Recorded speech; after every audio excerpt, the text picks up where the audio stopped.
think Tevez going to... What a coup that was for me. I mean, on a head-to-head battle, Atletico Madrid can do more damage to Barcelona than the other way around.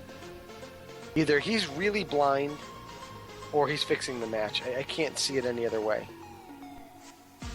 it is an upset. You would expect Man United to go and win there. Over $1 billion was paid in transfer fees between the clubs in Europe. And Bayern Munich are going to be favourites for me against anybody at home in the world. The 03-04 season, actually, Olympiacos have won 8 of the last 10 domestic league campaigns, so there is only really one team in Greece, which we kind of already knew. Because things have been pretty much decided, just as a quick glance before we go through the table, PSG is going to lock up this thing with 1 more point. Monaco is solidly in second place. Lille is going to be in that Champions League qualifier position, 7 points ahead of Saint Etienne. If you're a serious talent, you're going back and you're playing for Santos. You're going back to play for, like in Argentina, for River Plate or Boca Juniors, or you're going to Europe. He looked like the Ryan Giggs of old. He was more creative than any player on the pitch. He made Mata look stupid. He made Rooney look silly. I am your host, Joe Usello. My trusted co-host, Ben the Machine. Ben, how are you tonight? Good evening, everyone, and welcome to episode 37 of Low Limit Football on Low Limit Poker Radio. I'm your host, Joe Usello, and joining me tonight, as always, Ben the Machine. Ben, how are you? Yeah, I'm good. How are you, Joe? Good. And also joining us tonight, Rob. We'll go with Blaugrana this time, Rob. How are you? I'm doing great. Good. How's your Monday turning out so far? Yeah, it was pretty good. Yeah. Went to Brooklyn for the day, and what's up? That's not too bad. Ben, how about you? I actually took most of the day off, actually, and I've been playing Metal Gear Solid, so yeah, it's been a relaxing month. Nice, yeah, me too. I ended up taking the day off from work myself. Hung out by the pool. I was declared, or my 7-year-old said to my wife as they were getting ready to take my older daughter to soccer practice, Daddy really knows a lot about soccer, Mommy. So I've been declared an expert by the 7-year-old. I thought you guys should know that. It's official. It should be on your Twitter page now. I think I'm going to have to change up the description to reflect that. I think I have to. So, so let's jump into it because we've got a huge show tonight. We're going to breeze through our leagues as usual. The leagues we usually cover. There's really not much to cover in terms of actual play, but we're going to give you our league predictions for tonight for the season. We're going to predict our champions. Ben, you remember last year, I went 4 for 5. You went 3 for 5 on our predictions. The only difference that you and I had was we both got Barcelona wrong, thanks Atletico Madrid. And I had ManCity and you had Chelsea in the EPL last year. So that's how I managed to actually escape with 4 out of 5. So let's but this year, Rob obviously joining us recently, we get to add your knowledge and wisdom to the group, and hopefully we can do better than we've done. I know that our prediction on the Community Shield this week went a little south, so we'll talk about that, I think, in the SirBob's ManCity corner. But let's kick it off with La Liga. Again, as I had mentioned last year, Ben and I both predicted Barcelona would win the championship, only to be proven wrong by Diego Costa, Thibaut Courtois, and Atletico Madrid. Securing that championship right on the last day and really kind of putting the nail in the coffin with that second to last week match against Barcelona, if you guys remember correctly. But it's a new year. We've got Barcelona adding Luis Suarez, although they won't get him until probably November.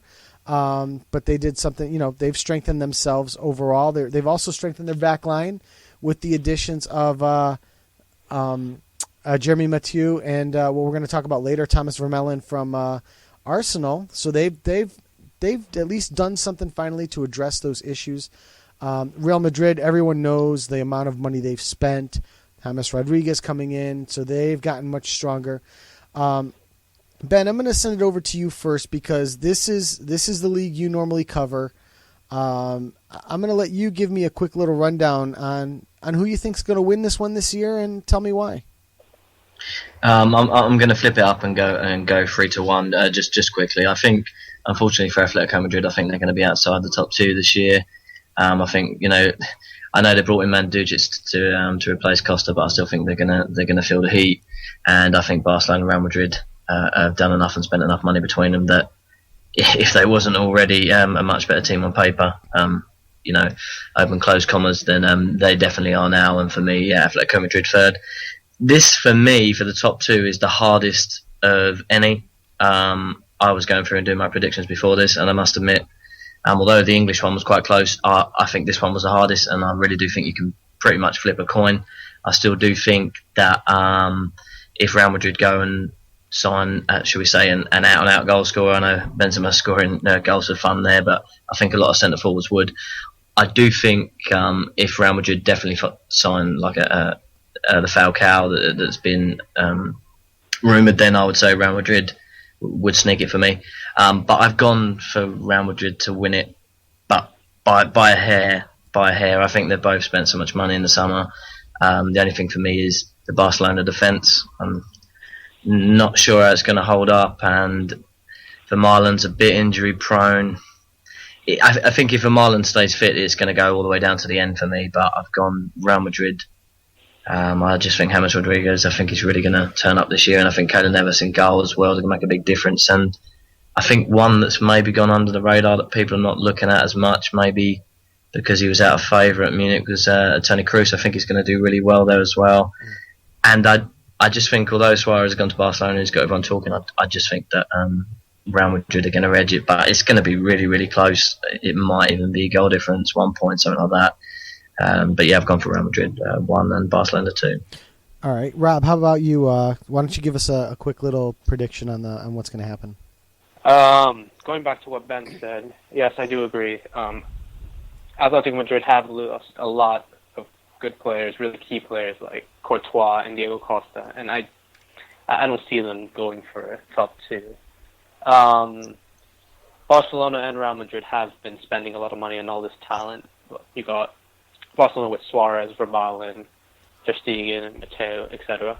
And you got Real Madrid with James Rodriguez, Toni Kroos, Keylor Navas. And you look at it, it's too close to call. But if I had to choose a winner, I would say Barcelona by just the slimmest of margins. All right, so putting you down for Barca. Okay. And I'm in agreement with both of you guys, although on the Atletico Madrid analysis, I think for me, the loss of Courtois is going to be something that they can't replace. I think that actually, in my opinion, they've slightly upgraded a little bit at the striker position with the pairing of Griezmann and Mandzukic over David Villa and Diego Costa. I'm worried that Diego Costa is a one-and-done type situation.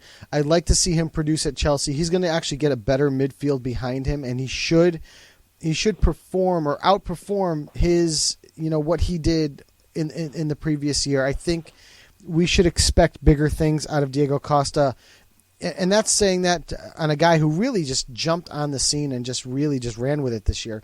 But having said that, I think the pairing of Griezmann and Mandzukic kind of complement each other a little bit better. So I think they've actually slightly upgraded. But I think the loss of Thibaut Courtois going back to Chelsea is really going to be something that they're going to find irreplaceable. Even, let's say, from some crazy idea that they went out and got Peter Cech from Chelsea, which I don't think is a rumor. I haven't heard that on the market or anything like that. But let's say they did something like that. They brought in a Peter Cech type player, one of these top 10 goalies in the world. I think the way Courtois played last year, I think is irreplaceable for them. So I'm in agreement with you guys on the Atletico Madrid third. And I think they're going to struggle to stay in that third position. They might get some heat from a Valencia or Sevilla, or an Athletic Bilbao who might we're still within it last year. I mean, I know the top three ran away with it, but I think those guys, maybe Atletico comes back to the fold a little bit more, and those guys get to challenge a little bit more for that Champions League spot. So I agree with you guys. I think it's the Real Madrid-Barcelona 1-2 punch here. And I think Rob, I'm going to side with you because Ben, you went Real Madrid, correct? Yeah. Okay. I think on this one I'm going to side with Barcelona strictly because I know Vermaelen is injury prone. Mathieu is on the backside of a career at this point. But the problem with Barcelona, and we said it time and time again last year, it wasn't their ability to score goals; it was their ability to keep it out of the goal. And the addition of Ter Stegen, the addition of Ospina in goal, I think is going to go a long way for them.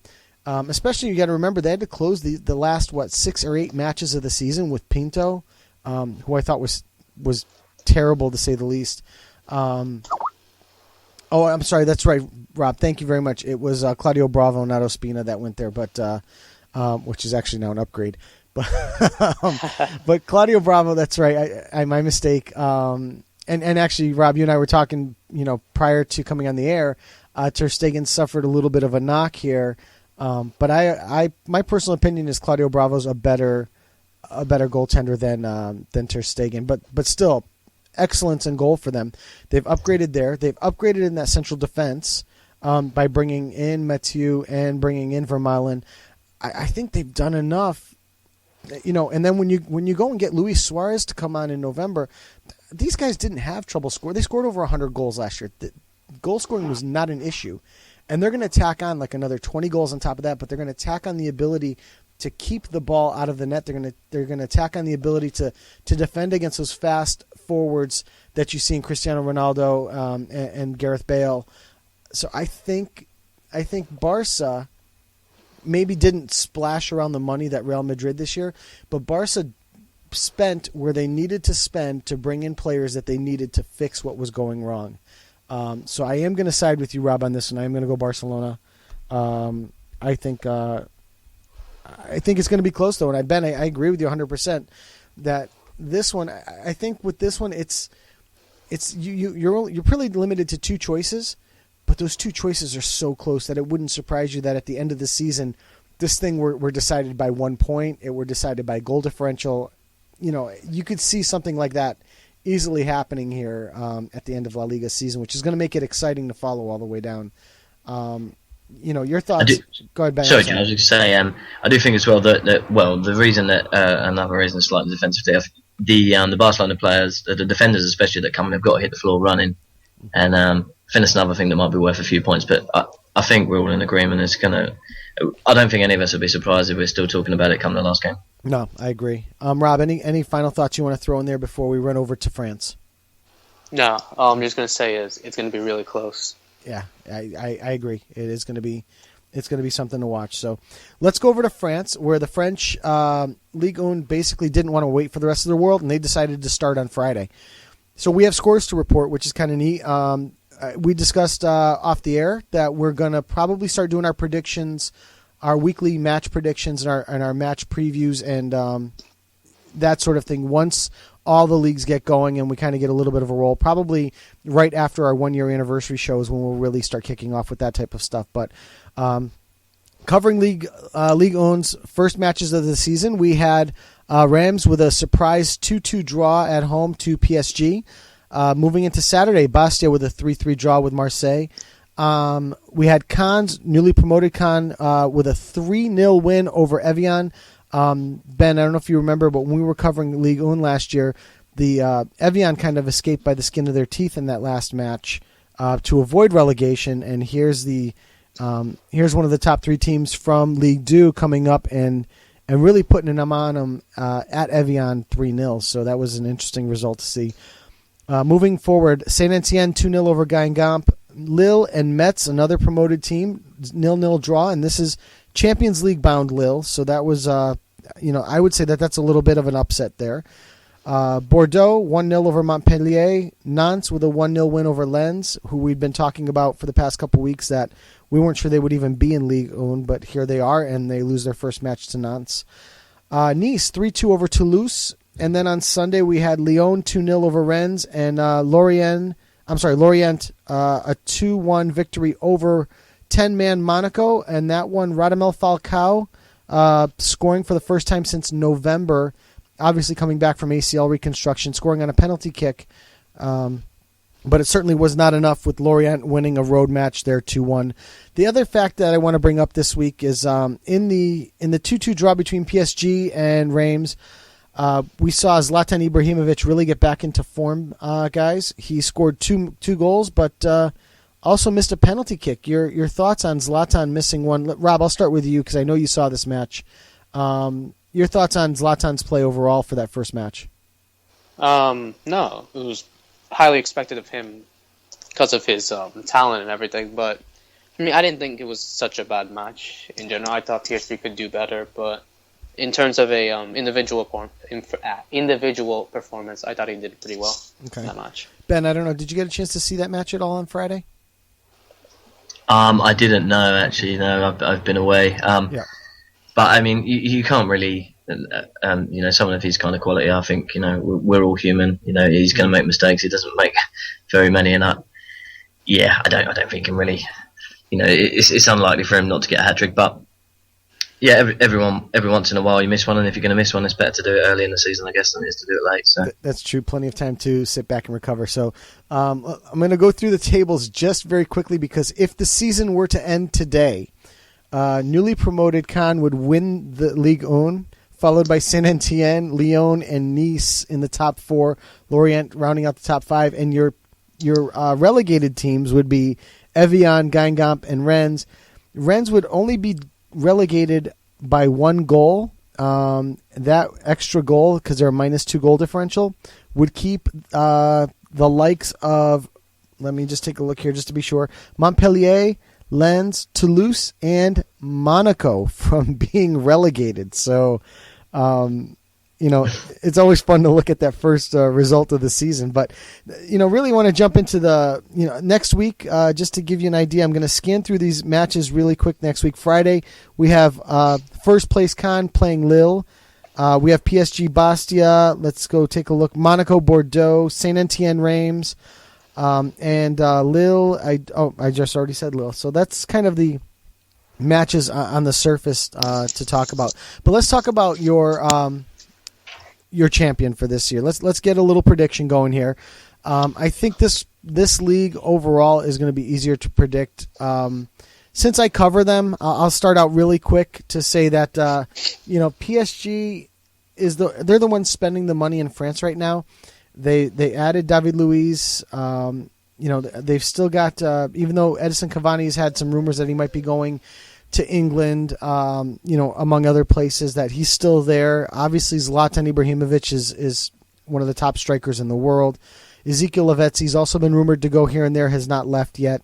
So they're still extreme. Really? I'm sorry, Ben? Sorry. Oh, no, sorry, it's just, a bit of background music. Go on, Karen. No, I'm sorry. I thought I lost you there. So PSG's kind of status quo at worst, and slightly improved at best, where they were with the addition of David Luiz. But it's a team also that they didn't really have to do much because the other teams in the league haven't really done a whole heck of a lot. Lille was able to hang on to Divock Origi, but what they did was they sold him to Liverpool, who then sent him back on loan over to them. But Monaco, obviously, losing James Rodriguez, just getting back Falcao, who's rumored to possibly be leaving, but there's still questions about the healing of his ACL reconstruction. So we've got some question marks in Ligue 1, and we've really seen more of an exodus than an entrance in the league. So to give you a champion, I think this one's a no-brainer. I think PSG is going to have this one locked up. They're probably going to have it locked up somewhere in March, and I think when we get to the Bundesliga, I think most of us are going to be in agreement about Bayern Munich running away and winning that one as well. I think the race here is going to be to see who wins first, PSG or Bayern Munich. But I'm going to put PSG in the winner's circle here on the Ligue 1 prediction. Rob, I'm going to go over to you. What do you think of Ligue 1 overall? Well, if you go to a neutral situation, you just can't favorite out PSG to win it again. Monaco clearly, even with all the money that they've spent and getting Falcao, who has only played one half of the season, and then he got his towards ACL back in January, and also got the loss of James Rodriguez, which is huge for Monaco. I just don't see any other club other than PSG actually challenging to win the league, and if so, then probably the point differentials for first and second will be pretty huge, maybe 15 points. But I think it will probably be challenged. The only other club that could probably challenge for this title besides Monaco would be Marseille. They have a new manager in Marcelo Bielsa, who is an interesting manager in terms of tactics. So it might be something interesting to see them do something as what other people probably have not predicted as the third club to do well underneath PSG and Monaco. Okay. I agree with you. Ben, how about you? What are your thoughts on Ligue 1? Pretty much in agreement, really. I think PSG are going to run away with it. Like I said, there's lots of money being spent. I mean, with a striker of the skills of Ibrahimovic, he's going to score tons and tons of goals again and be a standout man. I think PSG will win it by quite a margin. Like you said, it's going to be a similar mirror image to the Bundesliga for me. But then I think, although I've got Marseille to come third, I do think that they're going to finish third in the league. But I think Monaco, they're just that kind of smack in the middle for me now, losing James Rodriguez, albeit Falcao will be back in full fitness after 7 or 8 games. Yeah, and they only had him for half a season. They're gonna see that. But then with the miss of James Rodriguez, I see it being similar to last season, really, for me overall. So I've gone for PSG to win it, and then Monaco, and then Marseille in third position. Just a couple other things I want to point out quickly. Marseille hasn't, according to Goal.com, they haven't made any transfer moves in or out. So Bielsa is going to be really the big key for them there. Improving at the helm. Looking at Monaco, obviously we just talked about James Rodriguez moving on to Real Madrid.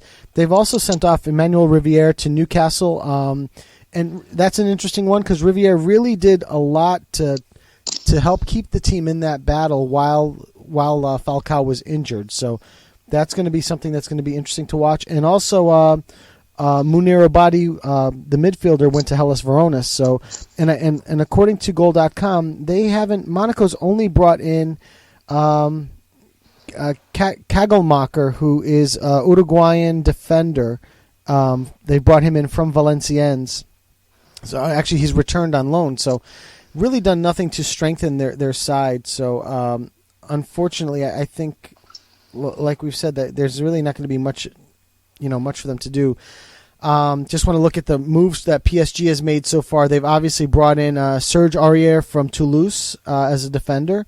They sent Kingsley Coman to Juventus on a free. Trippy Makonda they sent to Olympique Lyonnais or Lyon for it doesn't give me a transfer amount. Jeremy Menez they sent off to Milan, and they did bring in David Luiz. So really, not sending off too much in the way of talent. Menez is probably the biggest name there. But bringing in a guy like Serge Aurier, the Ghanaian, you saw what kind of tournament he had at the World Cup. I thought he played very, very well, and everybody knows what we get out of David Luiz. So, PSG is kind of a no-brainer there. So, we'll move on. So, just before we move on quickly, Joe, one player I think that, although he did score a lot of goals last season, but maybe a bit more under the limelight because Marseille didn't do as well last year as we all think they're going to do this year. But the striker Ganac, I think he'll score a few more this season. He's a player to look out for. I think he's someone that will raise a few eyebrows. I think. Okay. All right. So let's and actually, Rob, before I step off of the Ligue 1, is there any other closing thoughts you want to add there? No. All right. I got nothing. Last thing, one team that was exciting to watch last year was Saint Etienne, and they did add Ricky van Wolfswinkel from Norwich City as a striker. So that's going to be something interesting. Saint Etienne's one of those high-flying teams, very tough to play at home, and a guy like van Wolfswinkel, who never really been, looking at the EPL, his play last year never really truly got it going in the way that they'd expected him to. So I certainly think that you might see a little bit more out of Van Wolfswinkel. So Saint Etienne's going to be one of those teams to watch again, just like they were last year. So let's move on. Let's head to the Bundesliga.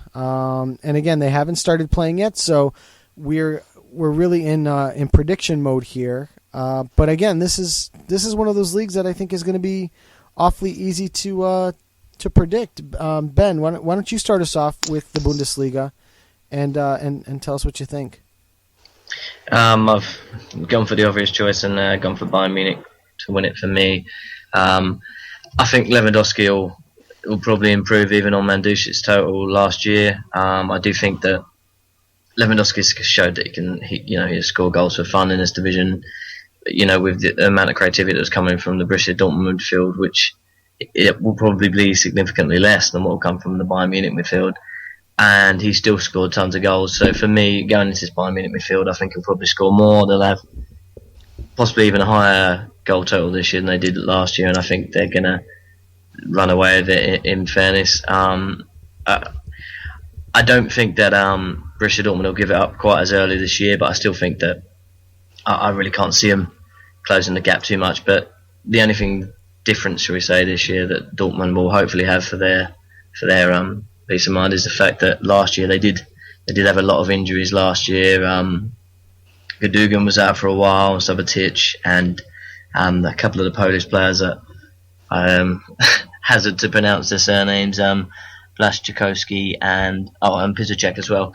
They're all out for big chunks of season, and that's not going to help any team, especially a team chasing the likes of Bayern Munich. So I don't think the gap will be quite as big, but I still think Bayern Munich will crush this league and Borussia Dortmund to come second here. But I think the race will be just as interesting for the Champions League groups places in this league like it was last season.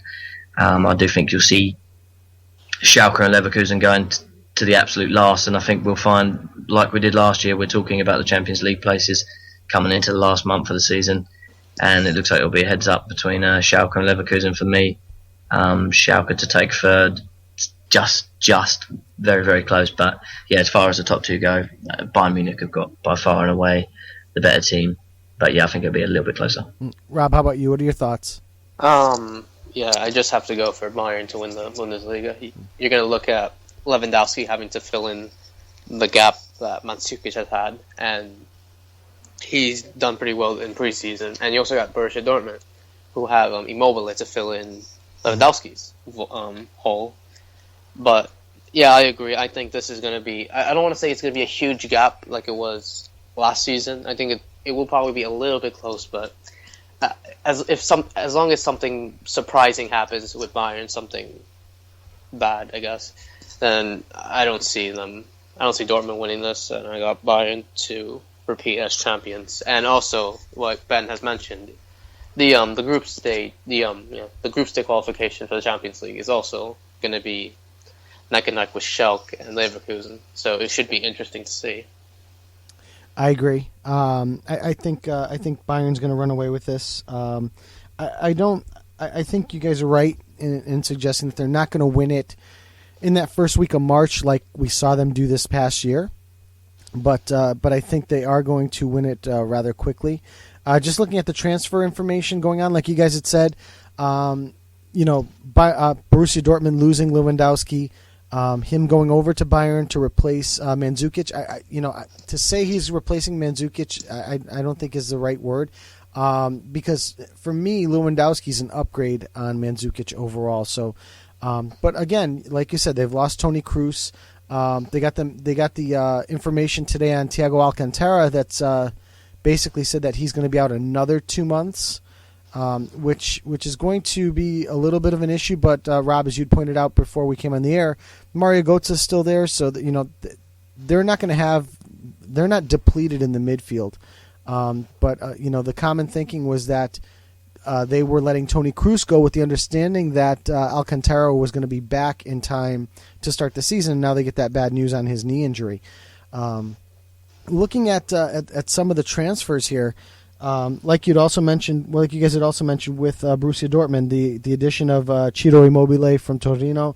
They also added Adrian Ramos as a striker from Hertha Berlin, and Matthias Ginter on the defensive line. So Dortmund has done a little bit to kind of improve themselves. I think you guys are right about and I hadn't had a chance to go back and look at this, but the moves that Leverkusen made and the moves that Schalke have made, and I didn't get a chance to look at Schalke's moves because there is a boatload of moves Leverkusen's made since there's a lot of loans, there's a lot of transfers, free transfers, but players like losing Amir Khan to Liverpool, that just happened recently. That's going to be an issue.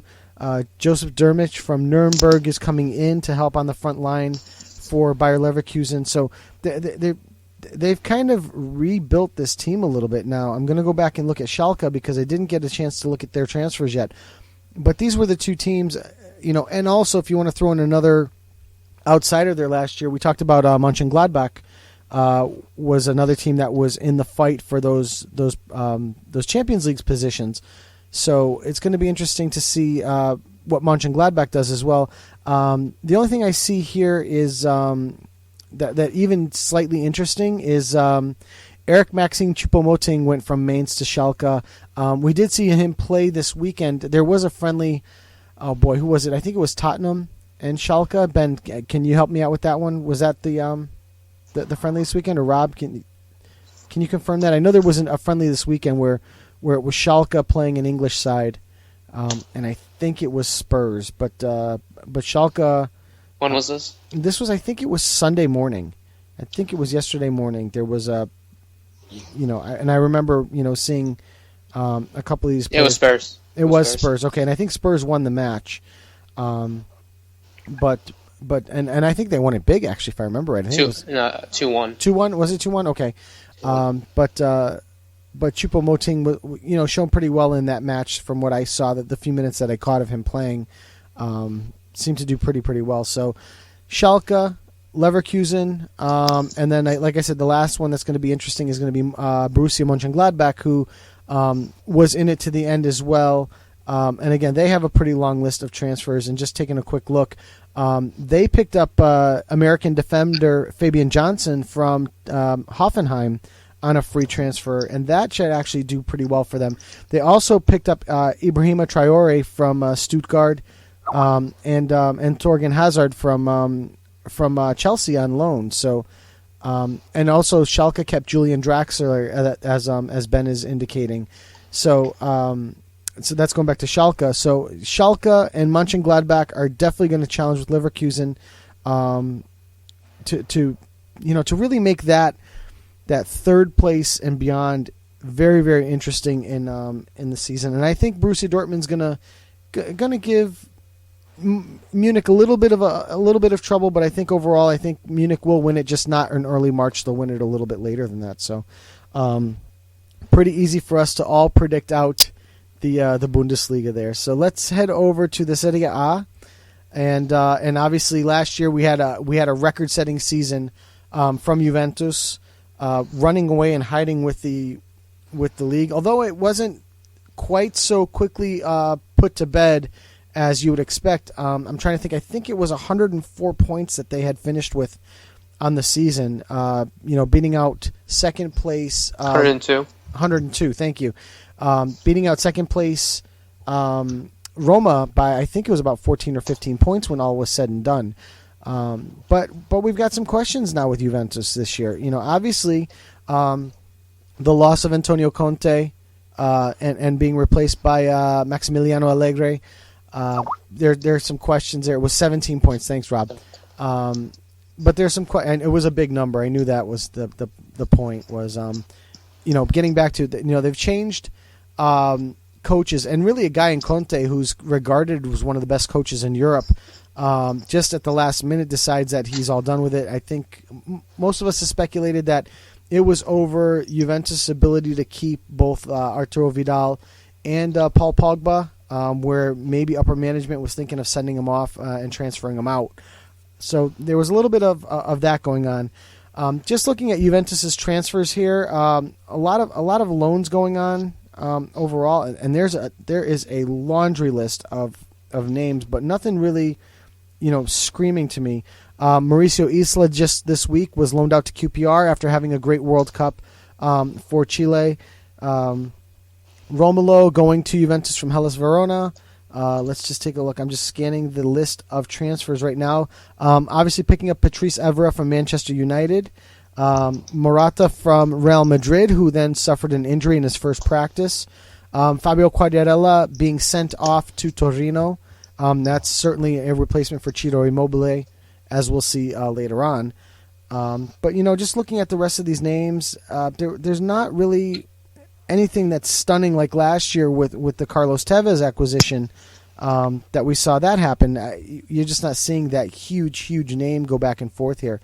Now, on the flip side, second place Roma, excuse me, has done quite a bit to strengthen themselves. Obviously, acquiring Ashley Cole, giving them a new dynamic from the wing back, the ability to attack from there. They picked up Wani Turbe from Hellas Verona, who's played very well for them so far in the early going. So they're certainly a great side. Marquinhos came over from Hellas Verona as well. So we're Roma's going to be there as well. We're going to look at Napoli here quickly, and as we're chit-chatting about this, Napoli's also trying to be active in the transfer market themselves, and just scanning through. They did pick up Michu from Swansea.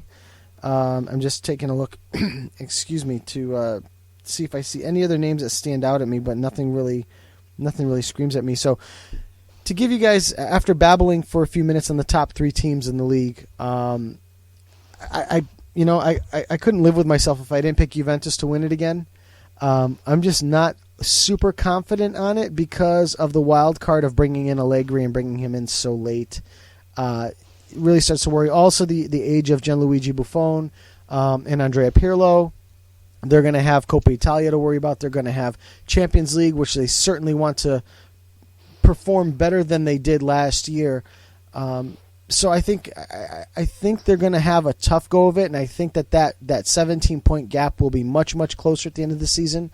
But I think I'm going to go. I don't think we're going to see a record season like we did last year, but I will take Juventus to win their fourth Scudetto in a row. Rob, how about you? What are your thoughts on the Serie A? If you look at from the last 4 years, you would think that Juventus are the best team in Italy. Mm-hmm. But like you said, with Allegri coming to Juventus, especially with Conte leaving, who is also one of the top managers in Europe, it's going to be hard for them to see how they will cope without him, seeing that Allegri, what type of management he's going to bring, tactics and stuff like that. It's going to be different than it was 3 years on when they won it. Mm-hmm. So it's tough to call. Obviously, Roma are underdogs to contend for the title, as well as Napoli again. And I wouldn't be surprised if one of the Milan teams, most likely Inter, could challenge for that title as well. Yeah, I was just going to go over and look at Inter's acquisitions in the offseason here. My curiosity with Milan is, are they going to be able to hang on to Balotelli? Is Inzaghi going to fit in? And I was kind of surprised. I was going back and forth with David Amoyal from BFB Sport on Twitter, and I wasn't under the impression that and I lost his name again. The previous coach for Milan didn't mesh well with his players, but I always under the impression that he did had a good relationship with his players, but I was being told differently by somebody who's in the know. So, it's unfortunate for Milan. I think, like you said, of the two Milan teams, you're probably going to see Inter Milan outperform and certainly do a better job, maybe sneak in. They did pick up Pablo Osvaldo from Southampton, who was on loan to Juventus at the time, but now is on loan to Inter from Southampton. Going to be interesting to see how he meshes back in, because he's always been kind of a hothead and kind of a guy that is not manageable. So it's going to be interesting to see. They did add Nemanja Vidic from Man United on the defensive line. So I think you're right, Rob. I think we're going to see more out of Milan. I think we're going to see it out of Inter Milan. Ben, how about you? What are your thoughts on the Serie A coming up? Similar to what you said, really, Joe.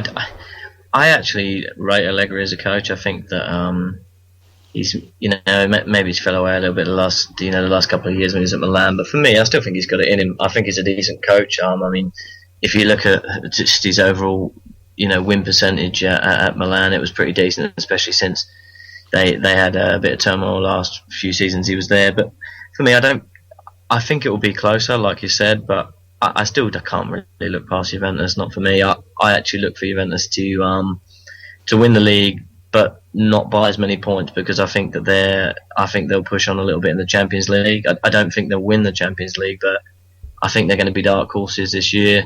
Assuming they keep Vidal, obviously, but I think this Juventus team is, for me, it looks, and I think it is, as long as Allegri doesn't lose his bottle for some silly reason. But for me, Juventus by probably still be 8 or 9 points, I'd expect. But I think they're going to make a proper run at most of the cups, in fairness. And I've got Juventus to win it.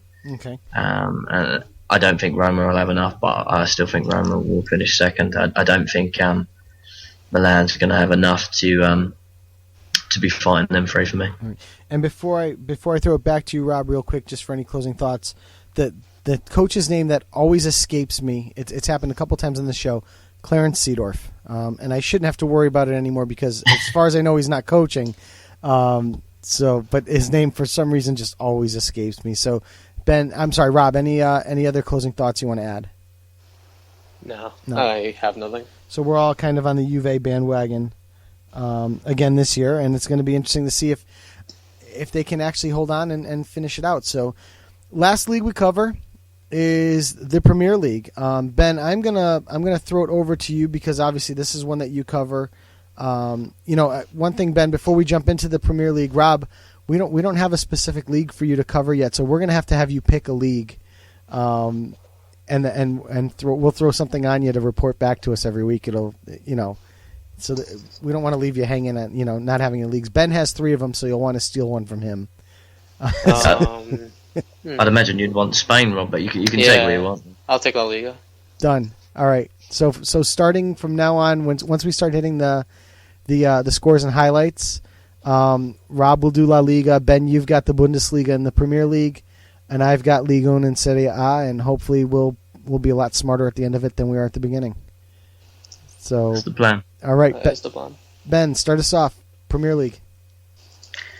This is a real close one for me. I think I went for Chelsea last year. I just thought they had an amazing midfield, and I'm going to go for them again. And I know me and Bob was talking a little bit about it in the chat, but for me, I think Chelsea have, for me, filled the gaps that they needed to. I think they needed someone who's going to score a lot of goals, and I know it's a bit of a gambling cost. I know a few people are saying maybe he's a one-hit wonder, but for me, I don't think he will be. I think he's going to have a brilliant midfield behind him, an amazing midfield behind him, and I think he's going to score even more so with the edges of Fabregas. I think he did so much for Arsenal. He's such a great linker of the midfield to the attack. He threw balls and over the top, and a great cross for the ball as well. For me, putting Fabregas and a proven, one season, but for me, a proven goal scorer in there will make the difference, albeit very, very close, because this is a really, really, it's a world-class Man City squad. I don't think anyone's arguing that. I just think, for me, the reason Chelsea couldn't catch him was they didn't have that one creative player. It felt like they needed one more creative player in that Chelsea midfield, and I think Fabregas is that, and I think they needed a goal scorer, and I think, for intensive purposes, Costa is that. And I think that will make up just the slight difference they need and push Chelsea just slightly over the line. So I've got Chelsea to win it. Man City to run them really close. Once again, I wouldn't be surprised if this goes to the last game. It's going to be real small margins. I think Liverpool are going to be quite far back from Man City and Chelsea. I mean, I look at Liverpool and I look at Arsenal this year, and for both teams, I don't think they have an out-and-out goal scorer. You look at Arsenal, you look at Giroud. He's for me, Giroud and Sanago. That for me, they're not going to score enough goals to take Arsenal over the line. Same with Liverpool at the moment. They haven't got an out-and-out striker that's going to do that. It's definitely just going to be Man City and Chelsea. But for me, Chelsea just slightly edge it. Rob, how about you? Your thoughts on the EPL? Yeah, going back to what Ben said, I think it's going to be either Chelsea or Manchester City fighting for this one. You look at Chelsea; they got all those transfers in. They got Courtois, Filipe Luis, Diego Costa, Fabregas, and it's been interesting seeing them in preseason as well. And you look at Man City; they want to go back and repeat their title defense from last season after it was so dramatic. But in a way, I think if I don't see Liverpool getting at least top four. If I had to choose, they'd probably get fifth in the Europa League, and I can't wait to see what United will do and how Van Gaal will revamp this team after a lackluster season last year under David Moyes. So hopefully this is going to be the United of the past under Sir Alex, and something different, especially with a manager like Van Gaal, who, with his styles of flair and controversy, how he's going to match up with Jose Mourinho in terms of situations like that. Yeah, I'm with you guys. Unfortunately, I want to be different. I really want to be different, but I think Chelsea has really seen the issues. Last year, they really didn't have that player that could finish for them, and I think they've gone out and added that. And you don't want to say that's Didier Drogba. I think Drogba will give them some minutes. I think he will, give them some help. But obviously, they're banking a lot on Diego Costa here. I'm not certain that they're done going out and looking at strikers, because they could use one. I don't think and his name, another one that's escaping me, Fernando Torres. I don't think he's the answer. I think everybody knows that. I think at this point, everyone's aware that Fernando Torres is not the answer at Chelsea. So they're really looking at the Diego Costa, Didier Drogba bandwagon. But I think they're still going to look to add one more striker before everything's said and done, and really address that. Now, like you said, Ben, they've added Cesc Fabregas, which is a great addition in the midfield for them. They did unload Romelu Lukaku, and their key for them is they did bring on Thibaut Courtois. Everything that he did for Atletico last year, I think he's going to do that and then some for Chelsea this year. When we look at Manchester City and what they've done to a team that, remember, they're the champs, so they're, to be the champs, you got to beat the champs. They did just add over the last day Eliaquim Mangala from Porto. So definitely strengthening their defense there. And just looking at their additions from there, Willy Caballero, I think, was a great addition, although he didn't look incredibly great over the weekend in the Community Shield, but I don't think any of those goals were really his fault. And the other addition that they've made is Bakary Sagna, who's, I think, a great addition as well from Arsenal. I think what the teams, we talk about Man City and Chelsea. I think those are definitely going to be the two teams that are going to be there at the end. But man, I think we do have to talk about this Arsenal team. I don't think Liverpool's done enough to replace Luis Suarez, and I don't think they're gonna be there in the end. But just looking at the Arsenal additions, they've added Matthew Debuchy. They added Alexis Sanchez, who's going to be. I think Alexis Sanchez is going to be an enormous addition for them overall. For their goal scoring, Ben, we talked about Olivier Giroud.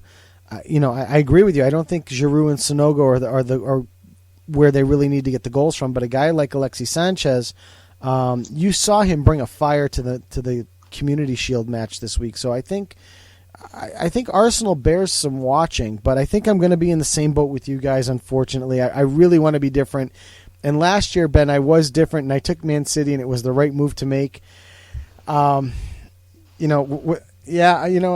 heart says Chelsea. I'm going to take Chelsea to Sir Bob's chagrin. I think he is just, he's there. Mourinho is there. He knows what he needs, and he went out and he did what he needed to do to get what he needs. And he's a smart enough guy that I think you guys are both right that I think he's going to definitely get them over the top and get them that Premier League title. So just to recap our champion predictions, unfortunately, guys, this show has turned into something very vanilla. Ben, you're the only one out on a limb right now because in La Liga, Rob, you and I chose Barcelona. Ben took Real Madrid, but after that, all three of us took PSG, all three of us took Bayern Munich, all three of us took Juventus, and all three of us took Chelsea. So does anybody want to change anything and be that rebel? I certainly don't. Nope. No, we're good then. So I will post these on the Facebook group, the Low Limit Football group on Facebook, and so everyone can always refer back to it at the end of the year and make fun of us as we're all completely wrong. So let's head to the transfer information. We might as well start talking about all the transfers that have happened over the past week. Probably the biggest one, and we've already mentioned it once before, is the Thomas Vermaelen transfer. I think that one and the Mangala transfer to ManCity from Porto, probably the two biggest names to move this week. And Vermaelen shows up to Barcelona with an injury. Do you guys have any more information on what his knock is, what his injury is? For who this? Who is this? For Thomas Vermaelen. No, I haven't seen any other information on it. Okay. Got to look now, but yeah. You know, the only other transfers that I've seen that's really interesting that I'm going to just go back up here and find it real quick is Fraser Foster going from Celtic to Southampton. That's somewhat of an interesting move. A lot of controversy surrounding Celtic this week. With they were actually eliminated by, I believe, a Turkish side in the Champions League playoffs, and what happened was that team had fielded an ineligible player or some ineligible players, so FIFA ruled that or UEFA ruled that Celtic would move on instead, and I guess some people are up in arms about that. Thank you. It was Lech Poznan, who's the team that eliminated them, and that's a team that I guess fielded an inappropriate player and is now been eliminated, and Celtic will move on in the meantime. So it's interesting to see them lose their. And the bookies went with. Oh, okay. So Ben, you're going back to the Real Madrid prediction. The bookies all have Real Madrid to win. I was just intrigued while you were talking just to see who the bookies were. I honestly didn't look at that before I made my prediction. But No, that's fine. Yeah. I was gonna say if you want, while we were chatting about some of the transfers here, do you want to look up what the bookies are saying for the other leagues? I'll happily do that. Yeah. Premier League says Chelsea 19-10. Premier League's Chelsea 19-10. So right now we're really all going chalk for the most part.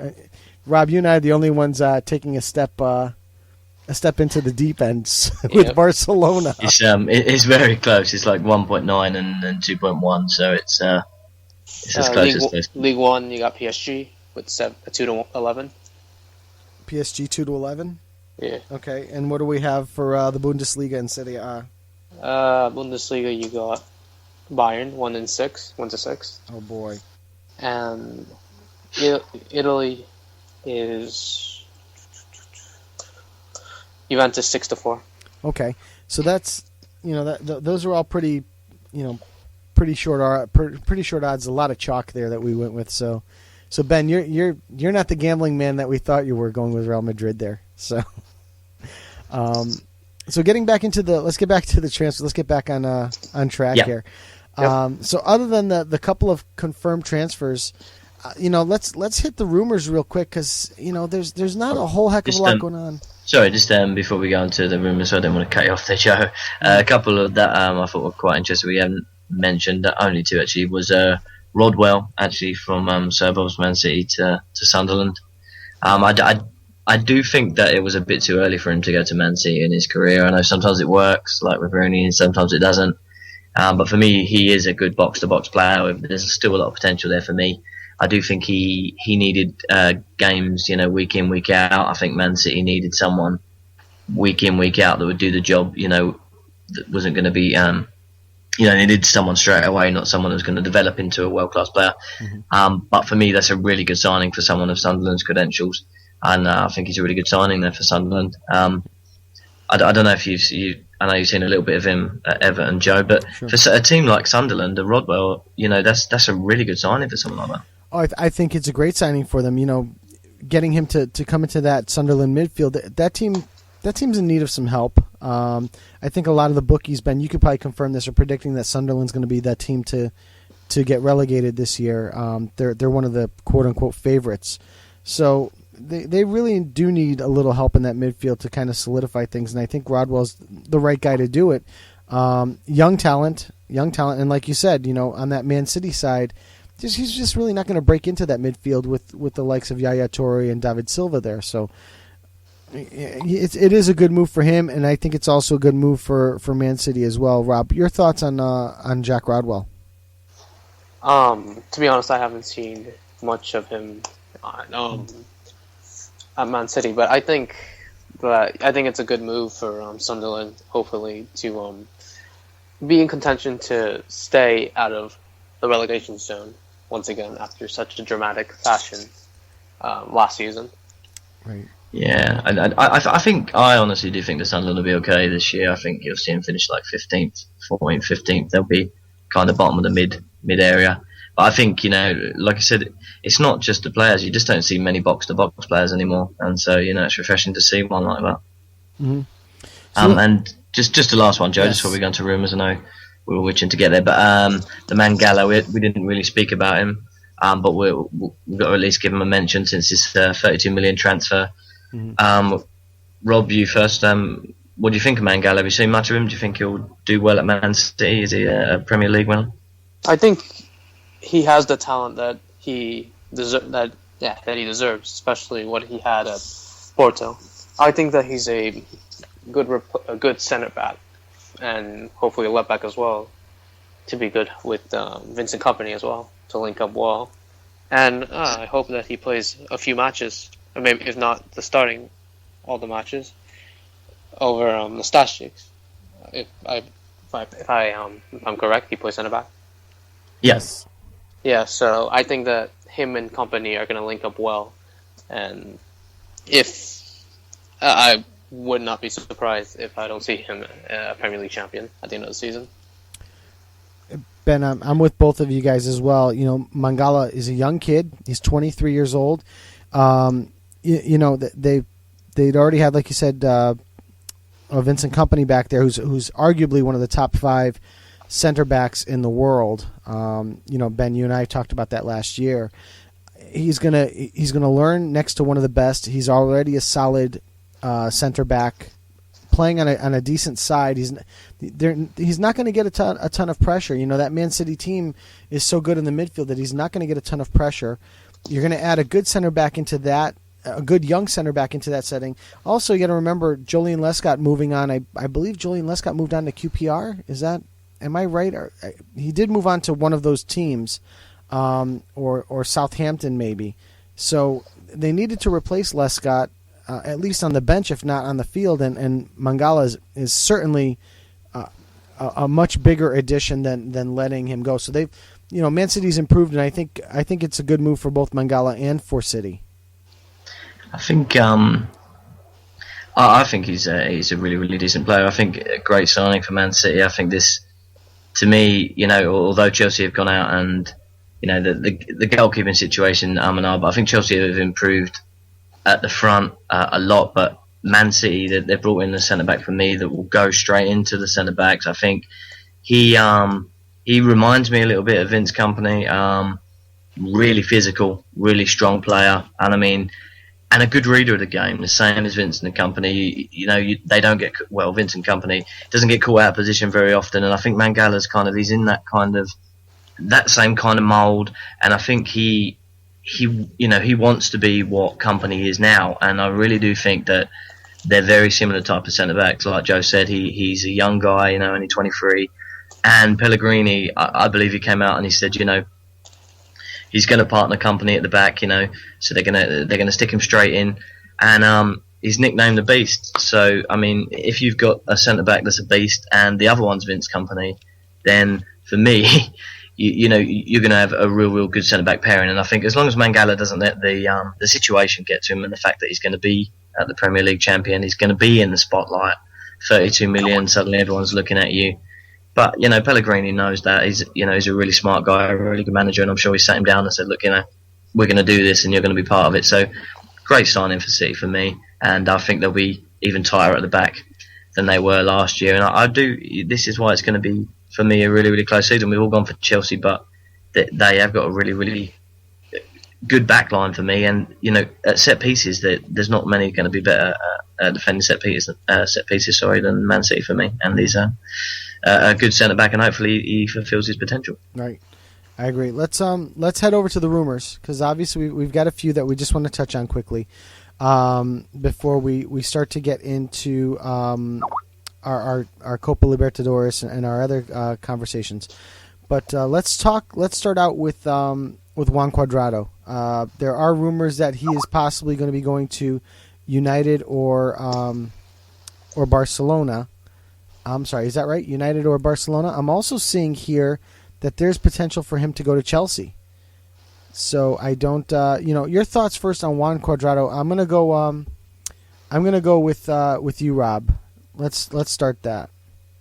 I think Cuadrado is a huge talent, maybe one of the finest talents in Italian football, certainly underrated. And for me, I think it would be a huge signing for Barcelona, considering that if Dani Alves does decide to leave, you could probably see Cuadrado playing. I guess if he wants, even though he's a midfielder and mostly a winger, he'd probably play left back. But if Luis Enrique does change his formation, then 3-5-2, so he'll definitely play somewhere around there. Mm-hmm. And I think it's a good signing if they do get him, because you can't deny the talent that they have. He's fast, loves to attack, cross the ball, and take shots at ridiculous places on the pitch. And he's more capable as a winger, and is comfortable with the ball at his feet.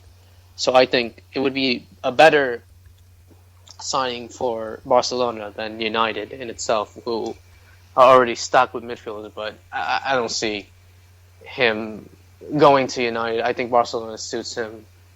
And either way, whatever club he does sign for, I think it's going to be a good addition for either Barcelona or Manchester United.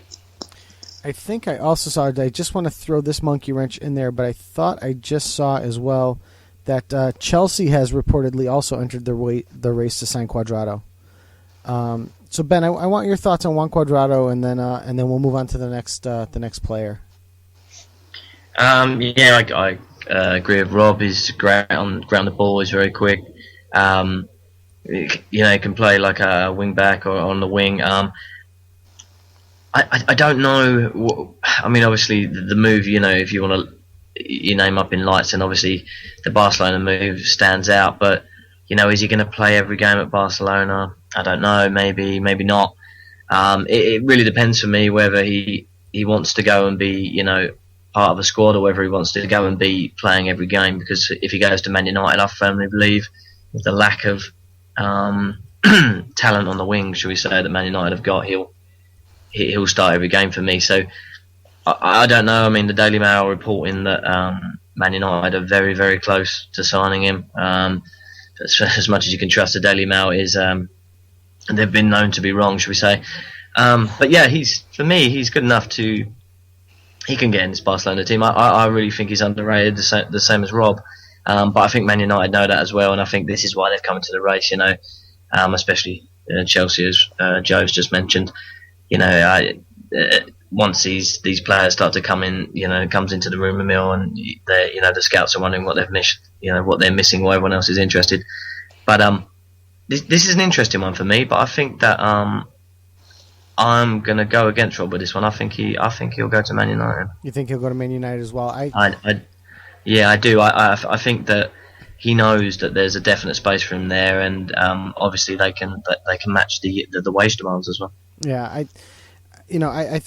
I think he would certainly be a huge addition to a Man United side that desperately needs some midfield help, some strength, and that guy is definitely one that would provide it. But these rumors, when you hear these rumors about these big players, and let's be honest, Juan Cuadrado is an enormous player for Fiorentina. I always take these with a grain of salt, especially now that we've got three teams mixed in. We've got Chelsea, we've got Man United, we've got Barcelona. This is the thing that I always go back to. This is the everyone is rumored to go to Manchester United, every year because they have the money that they can do it. To me, this smells more like something like that, and I don't think he's going to go. I think in the end he'll stay put. We've only got a couple more weeks left in the window, but I think Cuadrado will probably end up staying put in this on this one. So, I think the next guy that we're going to talk about though is certainly more capable of moving. But before I go on, we do have some breaking news outside of the world of football. Apparently, Robin Williams is the actor and comedian. I'm sure everybody loves him. Is dead of an apparent suicide. So, obviously, our thoughts and prayers to his family. I did get the chance to see Robin Williams in concert once. An incredibly, incredibly funny man, incredibly intelligent, and it's certainly sad to see somebody like him pass on. So, have you guys had the chance to at least listen to Robin Williams as a comedian rather than an actor? I must admit, I've listened to a little bit, but not as much as I probably should have done. But he was always a funny guy, and he's, every time you see him, you can't help but laugh away. Just as far back as Jumanji when I was a little kid growing up. So for me, yeah, it's devastating. But the thoughts go out to his wife and to his family, and it's gonna be a big loss for stand up and for films, and obviously for everyone that knew him. Rob, how about you? Yeah, I agree. I've seen some of his movies, Jumanji as well, Aladdin, and all those other movies. Yeah, it's definitely a big loss. Certainly. So, let's bring it back to the football world, and talk about our second transfer that we want to discuss, and that rumor is Radamel Falcao.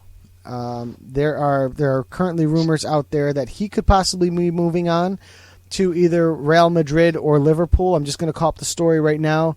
But guys, I'd like your thoughts on Radamel Falcao and the potential of him moving on elsewhere from Monaco. Go on, Robert, later as well. Yeah. No. Personally, I think it would be a good deal, not just for Real Madrid. Obviously, if you compare that to him and Benzema, I think Falcao would be the better striker that Real Madrid need. But then again, I think you treat every minute like it's a chance to do something. Sorry about that, guys. So you reach for something. Let's close that out. Let's try that again. I was saying, no, I think it would be a good deal for Real Madrid. But then again, you're looking at Falcao, who Monaco have paid a lot of money just to come to this club and achieve their goals, which was to challenge for the title and qualify for the Champions League, in which the latter was done. So, in a way, I as much as I don't want him to leave, I think I really see Falcao moving to Real Madrid in the end of the transfer window. Okay. Ben, how about you? Your thoughts? I also heard that he's been linked with Arsenal as well, which that doesn't really surprise me. I think Arsenal, Liverpool, and Real Madrid, I think they're all looking for an out-and-out striker, and this is it for me. I mean, he's had such an injury-ridden Monaco career, a great talent. I mean, if we go back to when me and Joe did our top 5 strikers, Falcao was my number 1, I believe, Joe. So for me, he just a great finisher, just a great finisher of the ball, but so comfortable in and around the box, and never afraid. If he sees an opening, not scared to take it and not scared to convert it. Reminds me a little bit of Ibrahimovic in the fact that very confident in his abilities, will score goals for fun wherever he goes. I do think, like I said at the beginning when we did the La Liga predictions, if Falcao does go to Real Madrid as the out-and-out striker, I think that pushes them further away than Barcelona for me. I think the reason it's close is because, no disrespect, but I think if Falcao goes there as a centre-forward, it improves their team a lot. So that would be major for them. As far as Liverpool and Arsenal, I don't think he would move there personally. I just don't think that they can offer enough going forward for me. I don't think, like in the Premier League, I don't see them winning it. I don't think Falcao would give enough to those teams to win a league, whereas I think if he goes to Real Madrid, he could win a La Liga. So I think if he does go, he go to Real Madrid. But I think, and I also think if they do come in for him, then he will leave. Obviously, Real Madrid, massive club. But I think for me, it's probably 60-40 that he goes to Real Madrid. I think he's probably slightly more likely to go than stay. But he did come out a few days ago and say that he wants to stay in France. So I would say it's quite close, maybe even a coin flip. But I would love to see him at a real big club. No disrespect to Monaco, but a club that's really going to challenge the Champions League. And obviously, Real Madrid with Falcao would do that, and he's going to score goals in the Champions League as he would do in any league in the world. I agree. I think if he does move on, he's going to move to Real Madrid. But I believe him in his thoughts of wanting to stay in France. Because let's be honest, the amount of goals that he's going to score. This is a guy that was at the Atletico. He knows what it takes to play in La Liga. So to go there, he knows it's probably going to be a little tougher. Even though he's going to have one heck of a supporting cast, it's probably going to be a little more difficult in general. So I think his thoughts on staying in Ligue 1 are genuine. When really the only solid team he's going to have to compete against is going to be PSG. But I agree with you. I do see this happening because I just right now it just feels like Real Madrid just has a complete disregard for money, and they're just throwing it around to get whoever they want from wherever they want, whenever they want, and if Falcao is truly on their radar, that in combination with the fact that it seems like there's a little bit more of a fire sale going on at Monaco than people would care to mention. Yeah, I see this Falcao thing happening. I truly see it happening, and it's going to be interesting to see. I think if it doesn't happen, Ben and Rob, within I'd say a week, maybe 10 days, then I think deal's off, and I think everyone's staying put. But I don't see a name that big moving that late. Although the one thing I'd like to see is the date of the official transfer of Gareth Bale last year. Because if I remember right, that transfer happened quite late. But I don't think, we're going to get into like the 20th or so. I don't see it happening anywhere past like the 20th of August. I think at that point that deal would be dead, and that would be it. So,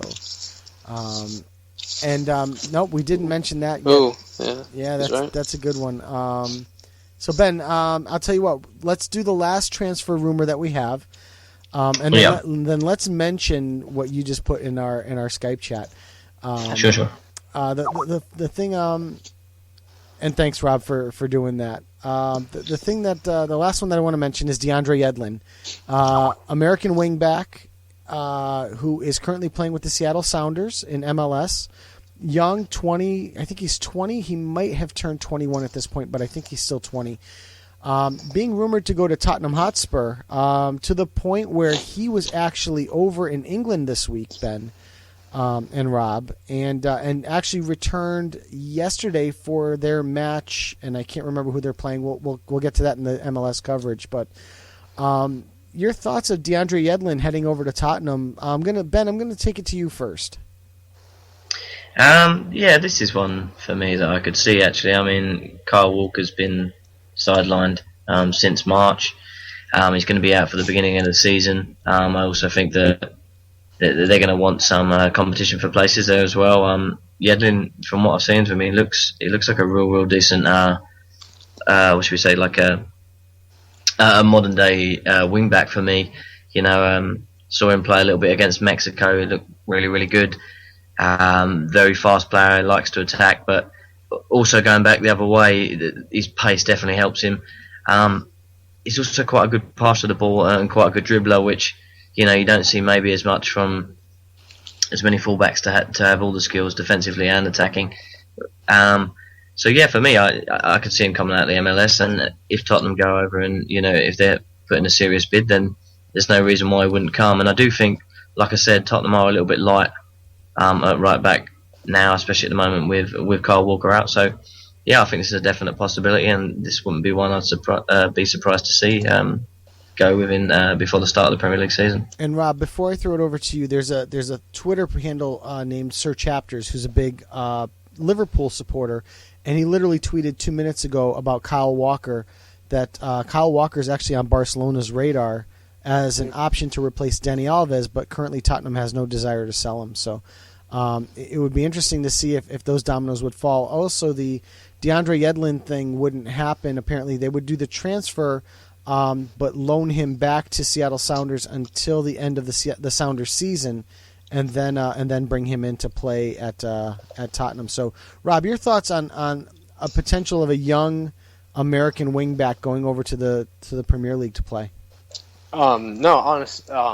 Having seen his talent and seen his talent during the World Cup, I think he's a great talent, especially being homegrown from Seattle, being on the academy and all, and going to a big. I don't want to say. I guess I'll say a big club in England like Spurs would be great for him, and the fact that if that Kyle Walker situation does happen, he would probably be the perfect replacement for him, or if not, as a substitute. But I think it's a good move for him.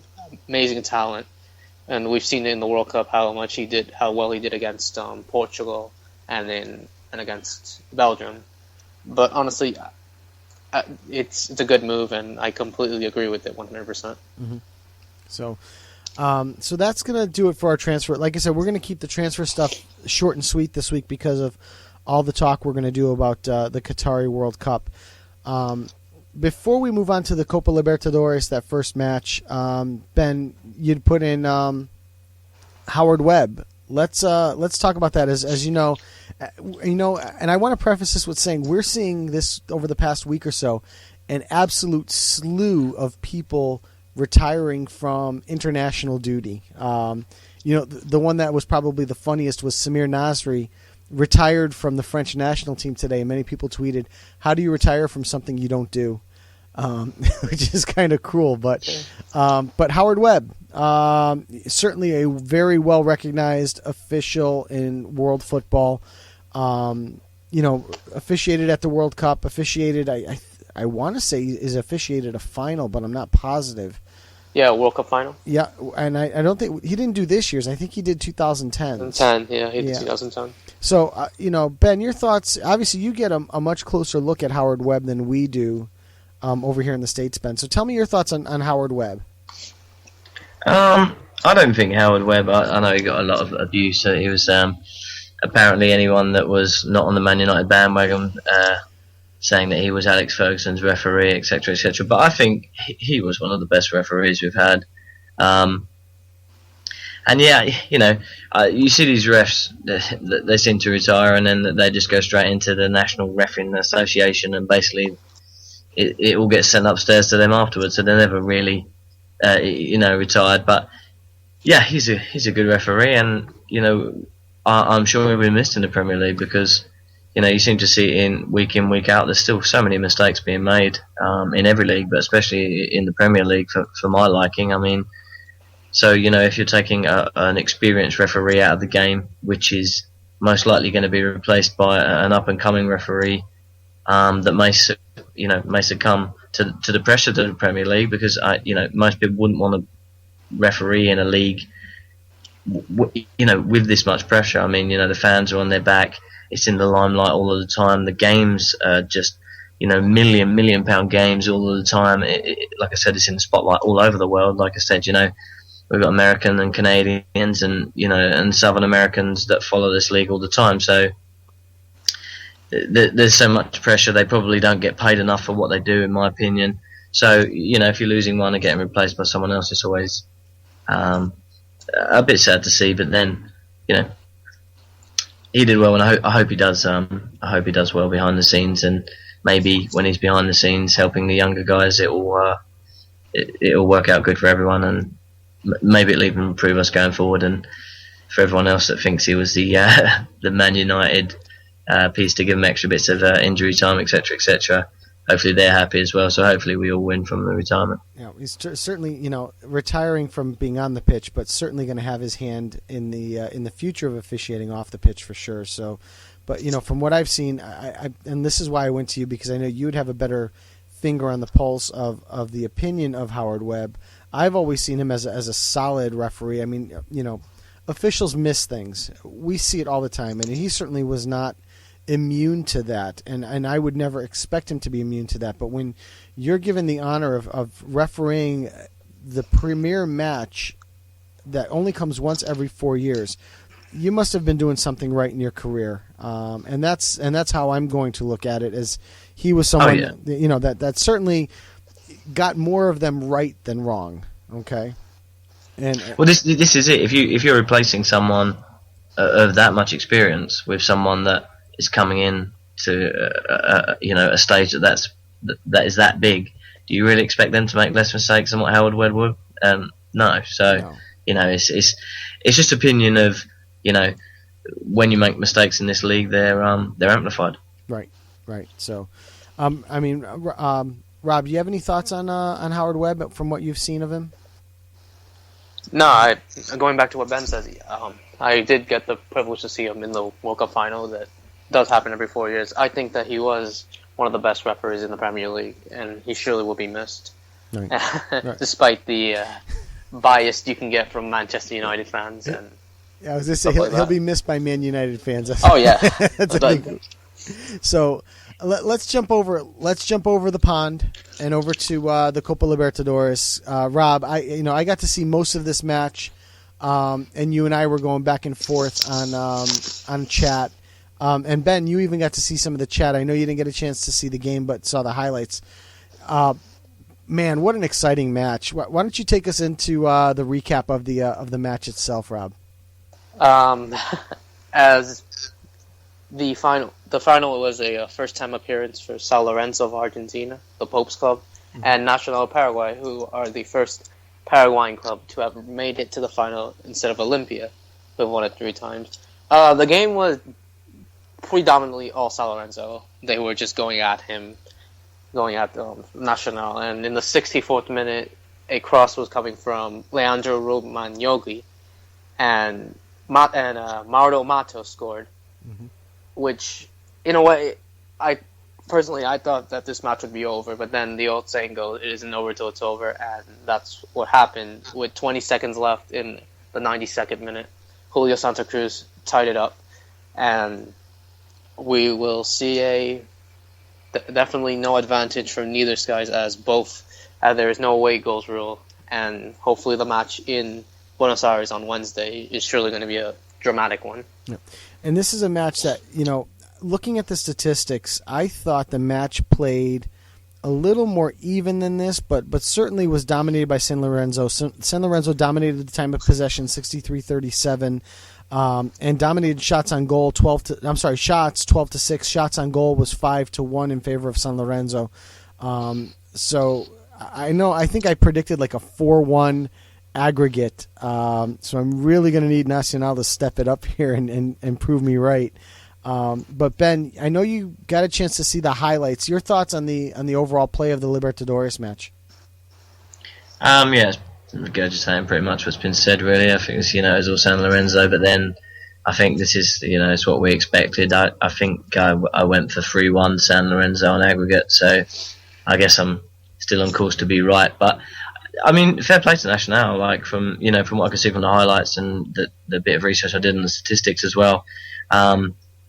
Nacional hung on and they defended well. So I mean, if you can keep yourself in the game for the whole game, like they say, if there's only one goal in it, then you're never safe and you've never got the game sewn up. And that was shown in this game. 20 seconds to go. The quote unquote underdogs, never gave up to the end, and they've gone there and they've given themselves a real shot going into the second game. And you've got to expect now, although San Lorenzo, I did actually have a chance to have a quick look on the bookmakers to see what the odds were for the second leg. Obviously, no away goal, so basically they're basing this upon one out-and-out match. Mm-hmm. And I think San Lorenzo are like 3-1 on, and it's something like 7-1 or 6-1 for Nacional. So obviously it's more of the same. But Nacional are now going to go into that game full of hope because San Lorenzo, took a sucker punch.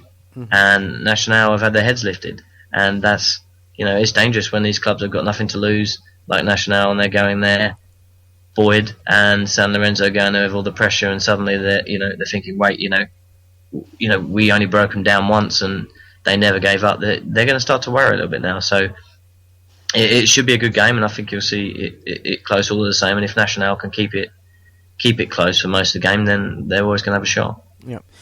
And Rob, you put it perfectly to me the other day when we were talking about this, that this match coming up now in Argentina is a fight to the death. I mean, it truly is. Especially when you remove the away goal rule, these guys have 90 minutes to decide it. Possibly more, but they truly have 90 minutes to decide it, and I think that's what's going to make it great. Now, Rob, do you have the information as to where this match can be seen on television? For what countries? Well, for the United States. I think, same as always, Fox Supporters, Fox 8 o'clock Eastern Standard Time. All right, and is there, or both of you? I'll check. I was going to say, is there an English option, for this match? Because it's certainly going to be something to watch. Yep, BT Sport 1. BT Sport 1. At 9, 10, 12, 1 in the morning, okay. 1:15 in the morning. And really, if especially in England, I know it's tough because of the time frame and everything. But if you can get to see this match, they really play. Both teams played a very exciting brand of soccer. I even mentioned to Rob in the chat the other night that I'm getting tired watching them, because they are just running like their hair is on fire. All 11 players. I mean, even the goalie, it seemed like, was just running. And I just don't know where they get the energy from. And you'd expect them to slow down, and they just continued to run at that clip and at that pace. It's just, like I said, it was something that was exciting to see. So it's certainly going to be a good watch, and we'll come back next week and report on the final and give you the Libertadores champion. And hopefully Nacional wins 3-0, and I'm 100% right. So. But let's head over from South America to North America. Let's head to the MLS, and we're going to hit the fixtures from this past week. So starting on Saturday, we had the LA Galaxy, who we'll talk about in a moment, drawing 2-2 with the San Jose Earthquakes. Philadelphia Union winning 2-1 over the Montreal Impact. Toronto FC winning 3-2 over the Columbus Crew. FC Dallas 3-1 over Colorado.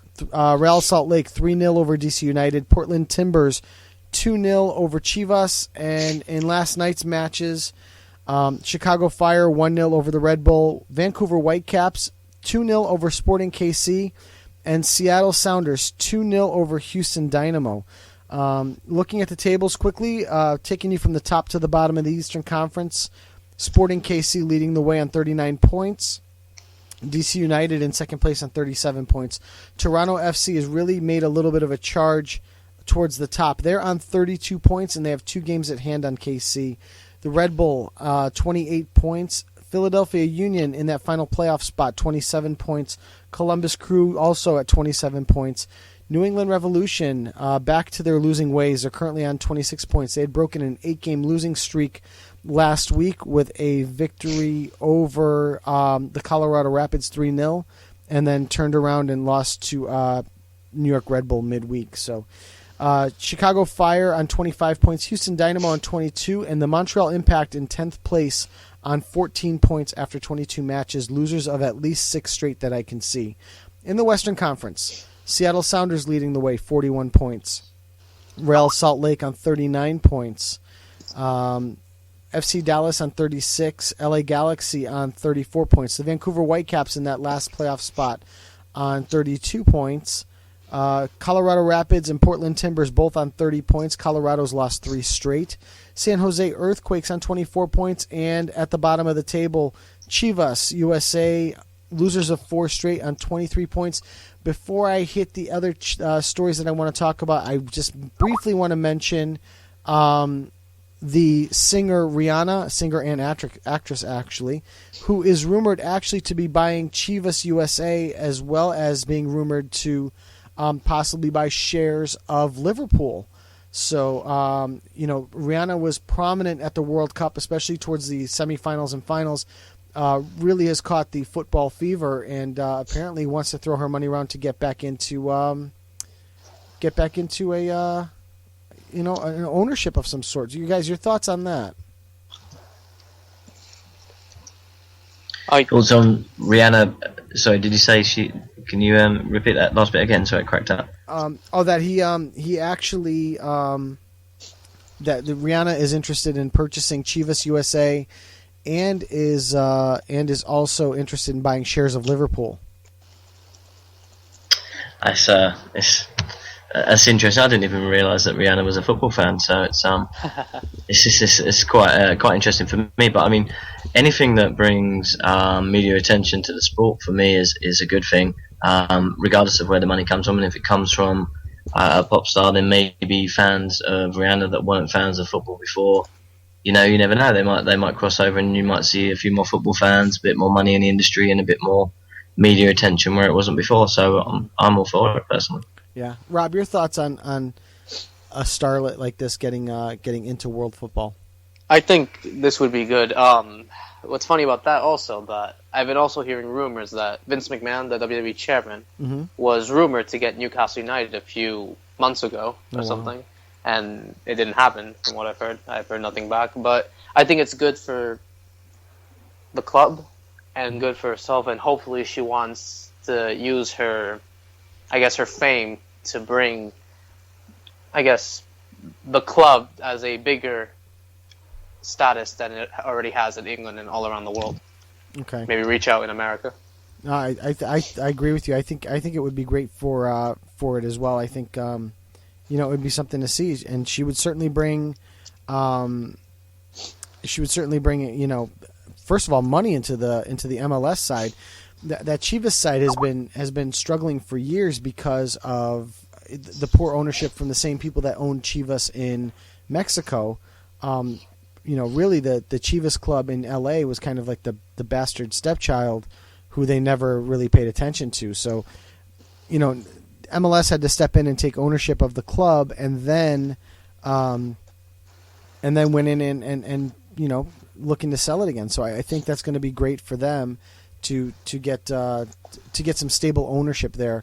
I would really be interested to see if she does both things, where she did buy Chivas and then bought a big chunk of Liverpool, and then all of a sudden, a la Manchester City, used Chivas as kind of a training ground for the Liverpool side. I think that would be something that would be incredibly interesting. Right now we're seeing it with the New York City Football Club with David Villa. We're seeing it with Frank Lampard. That it would be really something to see there. So it can't be nothing but good for the league, I would say, for sure. So I know that one wasn't on the agenda, but I had to add that one in. Going back to the Copa Libertadores, Rob's putting out there that Nacional has arrived in Argentina along with 2,500 fans in front of another 42,500 against them. That's long odds if there's going to be a fight. But wow, that's impressive to see that kind of support for those two sides there. It's certainly going to be something to see on Wednesday night. So let's. What do you guys? I'm going to ask you guys. What do you want to talk about? You want to talk about the MLS All-Star Game, or you want to talk about Landon Donovan? Both. I don't mind. What do you want to talk about, Rob? Which one do you want to do? Both. Both would be fine. Which one do you want to do first? Let's do the MLS All-Star Game first, because it was the first thing before the Landon Donovan retirement. All right, let's do that one. Obviously, the MLS last week played their All-Star Game, which is really an exhibition game or friendly against Bayern Munich. The MLS All-Stars won 2-1. A goal by Robert Lewandowski in the first half, followed by a goal by Bradley Wright Phillips, and then I can't remember who scored the second goal after watching the match. This came on right after the Libertadores match, but my title in the script prior to the show was MLS All-Star Game, Pep is pissed. And it refers back to Pep Guardiola basically wagging his finger at Caleb Porter and refusing to shake his hand after the match. And I don't know if either of you guys saw any of this or the follow-up if you got to read the story. Pep was really upset about how aggressive the MLS All-Stars played in the match, with a couple of rough tackles. I believe Bastian Schweinsteiger suffered an ankle injury. which I think is minor in nature, but the fact that he still suffered an injury in a friendly, it's unfortunate. But the MLS players just really took their opportunity to show that they were playing against a world-class side and just played it aggressively. Now, it's not something that Caleb Porter has any control over. If I'm playing in the All-Star match and I want to quote unquote prove myself, I'm going to do everything I can. And if that means I've got to slide tackle Bastian Schweinsteiger and get the ball to show that I can do it, then you know what? I'm going to do it. Because you never know if Liverpool's watching the match or Schalke's watching the match, or if they've got a scout there from Mönchengladbach, and then they get to see me play aggressively, and then I might get a contract to go overseas. So you can't fault Caleb Porter, and I think in the end, Pep Guardiola kind of realized what he did. Apparently, there were tweets by Don Garber, the commissioner for MLS, who said that they did shake hands after the match outside the locker rooms, that Pep kind of went back on what he did and felt that it was wrong, and so on and so forth. So, Rob, I'm going to start with you. I'm going to get your reaction to the Pep Guardiola story, his reaction at the end of that match, and the match itself, if you want to tell me about it. No, I was just reading what SirBob said in the chat. Apparently says the MLS All-Star game is stupid and should be scrapped, waste of time. What does MLS gain from this game? No, I mean, obviously it doesn't gain anything, but in a way, you see all these rising talents in MLS, especially, and I guess with Thierry Henry, Landon, Donovan, and players like that. I don't want to say it's a huge result for American soccer in itself, but it's something, in my opinion. And going back to what Pep Guardiola has done, you need to shake hands with the opposing manager. It's respect of both clubs and the game itself. Right, I agree, and also and I just put in the chat that for some reason my chat doesn't upload or refresh itself immediately. I was looking at the chat the whole time, and all I saw, Rob, was me and you in the chat. I didn't even see Ben in there. And now I see SirBob's in there, Troy's in there, and of course I've missed all that. But I agree with SirBob's assessment. None of the other leagues suspend their league for the All-Star game, so why are they doing it? I agree 100%. I don't think they should be suspending their league for 5 or 6 days to play this match, especially after, like SirBob's saying, especially after suspending for 2 weeks for the World Cup, and against, basically you're putting in an exhibition match in the middle of the season, which is kind of ludicrous. Ben, I'd like your thoughts. I don't know if you saw any of this, or if you saw Pep Guardiola's reaction coming off the field. I didn't actually see the game or the reaction, but obviously just reading what's happened here, really. I think for me, like we spoke about this last week. Firstly, just going to the result, I did say last week that you might see the MLS All-Stars come out and really give it a go, because they want to show the rest of the world that they want to be noticed, and I think you saw that. And like you said, Joe, I think a lot of these players want to be seen by European teams, because they're seeing now that a lot of players are starting to come, like we were saying, the Tottenham fullback, his name eludes me, but the fact that the MLS, younger players that are coming through are being seen by European teams. I think it is wrong that they stopped the season. Of course it is. We tried to talk about, if you could play this game, when could you play this game, and I don't think there's a good time ever, really, unless they get the American season on par with the European season. There's never really going to be a great time for this game, because someone's always going to have to miss games or have a game within a few days of playing this game, and then if that happens, no one, you're going to have clubs not wanting their players to go and play this game, fear of injuries. But then if you play at the end of the season, everyone's blown out. If you play at the beginning of the season, it's the same thing again. No one wants to get injured. For me, the only way they can do this is to get the MLS online with the European leagues, but then obviously that's going to clash with all the other American sports, with the baseball and the hockey and the basketball, etc. So he's never really gonna. I don't see this ever really lifting off, or there ever being a viable time, or reason that's strong enough. But obviously, what they're trying to do is they're just trying to put the MLS in the spotlight. They know that Bayern Munich's a global name. That if anyone hears the name Bayern Munich and Bayern Munich are playing a game against an all-star team, that is going to acquire a lot of media attention. So it's in the interest of the MLS to be in the media attention for all of Europe. I mean, we're talking about this now. I'm sure that there's European teams, English teams, and German fans and French fans that have seen this game or heard about this game that wouldn't have heard about this game if it wasn't versus Bayern Munich. If it was, like just an MLS exhibition, or if it was a North South American exhibition. So I can kind of see what they're trying to do. I just don't think that it's a viable thing to do. There has to be an easier way, a better way that can meet the MLS needs and can meet the needs for the other teams as well. Because obviously it's a good warm up for Bayern Munich. I'm sure they've taken something out of it, but even then, they played a second team. So essentially, it's just a bit of a play around to try and get the name forward. But then, that to me is never really gonna mean anything. All it's gonna do is just be something that's talked about vaguely, and it's gonna cause like injuries, like you said, and people are never really going to take it seriously. So it's I think they're trying to give it kind of a charity shield kind of aura, but I think it's a bit silly for me. We did say last week that the only way this will ever really take off is if you start doing all stars from every single league, but then how do you control that? So for me, all these things are a bit a bit just for show, really, for me, to get a few people in the stadium and make a bit of extra money. It's not. I don't think it is feasible in a sport that has now become worldwide, a massive sport. Personally, I'd like to see them. I actually would like to see an all-star game in the European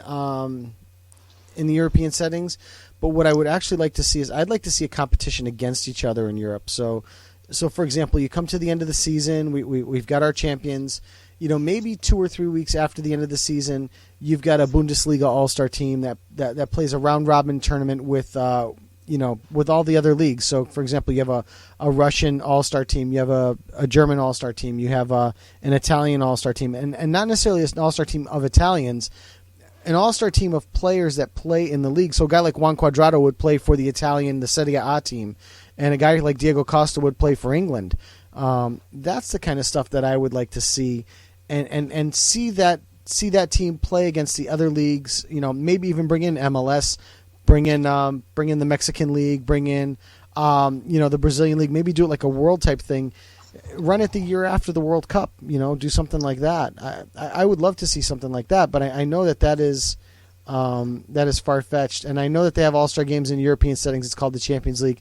Unfortunately, because those teams that are usually in the top 4 or 6 teams that finalize that competition have purchased all the good players. So, I would agree that kind of already exists. But what I'm talking about, SirBob, is not is not the World Cup, because where else would you get Italians, playing with alongside Colombians, playing alongside England, English alongside French, alongside Germans, just pulling an all-star team from the league themselves. So it would be an interesting proposition. I don't think it would ever happen, but that's my thoughts on it. Rob, I'd like your thoughts on the overall all-star game. Everything, just Pep, his reaction, the game itself. I've said what I said previously. I think the idea of having an all-star, I guess the best 22 players from that league, in all the leagues in Europe, or South America for that matter, that would be a good idea, but I don't see it happening. Also, going back to what happened in the MLS All-Star game, going back, not a huge result for American soccer in itself. If you go to someone and tell them, hey, we beat Bayern Munich, it's like they're going to think, oh, it's this. They beat their second team, or a little bit of their first team, but not like the huge first team, I guess. And no, it's something I have nothing else to say. I really don't. No, I think I said everything. Well, let's move on then, because I think SirBob doesn't really want to talk about All-Star games anymore. But let's talk about Landon Donovan, because this happened, I believe it was a day or two after the All-Star game. Landon Donovan announced that he will be retiring from all football competitions at the end of the LA Galaxy season. So like we talked about earlier, we saw a slew of retirements. We talked about Howard Webb. We didn't mention Miroslav Klose, who retired this week. But we're seeing Landon Donovan walk away. And the discussion started, I've seen a couple of places where it's popped up. Is Landon Donovan the greatest American to ever play soccer? Rob, I'm going to start with your thoughts first as an American, and then we'll get an overseas opinion on that. Is Landon Donovan the greatest ever in a U.S. jersey or for the United States? Well, he's certainly in the argument, but in my opinion, yes, I think he is. I mean, you can compare him to, say, Paul Caligiuri, who scored that goal to put the United States into the World Cup after 40 years in 1990. Sure. Or, I guess, Tony Meola and Brian McBride. You can Clint Dempsey, Tim Howard. It's every generation is different. But if you're going to state him that he's the greatest American soccer player of all time, yes, I do agree. He growing up, I actually idolized him and thought he was the best American player of the national team, and when he was playing in Los Angeles. And yeah, he deserves it. Maybe he, in quite possibly also one of his best moments, last minute goal against Algeria in 2010. Right. You got to give credit to him. And I think that, at least for this generation, yes, he's considered the best of all time for American soccer. Or I guess I can go and say that, yes, he is one of the best American players of all time. And no, I idolized him, and I hope he does well behind the scenes. Right. Now, Ben, I'm sure you've seen Landon play at Everton when he was sent over there on loan a couple of times. Your thoughts on Landon Donovan from what you saw and from what you've seen of American football is would you consider him the greatest American footballer of all time?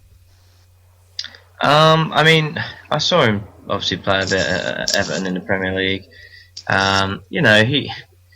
He did okay. I mean, I don't think he set the Premier League alight by any means. I know it was only, I think it was only like 13, 15 games the first time, and then obviously he came back for 10 or so. But he did. He's got a good goals to game ratio, like career wise. It's not that far under 1 in 2, which is good by any means. But for me, I look at it on. I know you guys get to see him a lot more in the MLS. But as far as the best American player ever, I mean, I'm looking at, especially from my view, since I've been watching football, the players that have come over and done it, like Clint Dempsey, Tim Howard, even Brad Friedel. And somebody like that has, especially with those 3 players I just mentioned, have played in the Premier League, but played in the Premier League week in, week out at a very, very high level. I mean, if you look at Tim Howard at Everton, he was there. He played there for absolutely ages. Was even at Man United for a bit. Or Brad Friedel at Blackburn was for me the probably the second best goalie in the whole of the Premier League for 6 or 7 years, which is a really, really high level to keep. I mean, you could. I know it's different. Strikers are based on goals, but I mean, I don't see how you can compare the two type of players. It's hard to compare them anyway, but I don't know. Yeah, Landon Donovan has done more to put MLS on American, should I say, players on the map. But I think personally, someone maybe like a Brad Friedel, maybe like a Tim Howard. I mean, even Clint Dempsey. I mean, he played for Tottenham and he, and for Fulham and did really, really well. But I'm looking really at the goalkeepers for me. I mean, Tim Howard and Brad Friedel were 2 of the best goalkeepers for me that the Premier League has ever seen, and they're both American. So I don't know. I think you've got to look at the goalkeepers that have come out of this league, and those 2 players have, they've represented English clubs at a European level, and have been some of the best in their position in the whole Premier League, which you can't really say that about Landon Donovan. So for me, I would probably say the goalkeepers, but obviously he's done really, really well as an American player, but I just think it's hard to compare strikers and goalkeepers for me, but I would probably have to lean towards the goalkeepers if it's my opinion.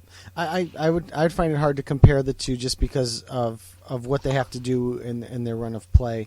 SirBob puts in the chat Casey Keller as well as another outstanding goalkeeper who did the work in England and did it very, very well. So the list of goaltenders, American goaltenders, is long and storied at this point. I mean, going back from Tony Meola all the way up and over, it's there's tons of them. So I wouldn't want to compare Landon Donovan to any of the goalkeepers. I'm really looking at this as more of a field player thing.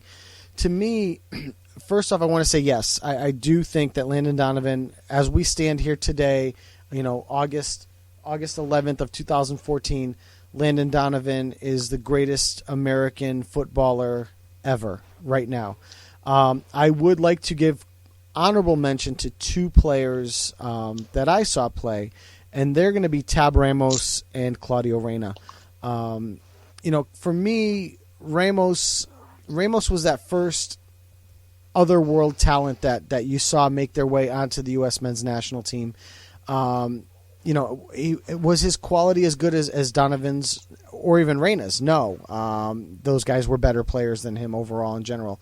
But certainly Tab Ramos is a cerebral footballer who was able to take this U.S. team to another level, and that was my opinion of him always. And at the time, I would have considered him the greatest American footballer ever until Claudio Reyna came along.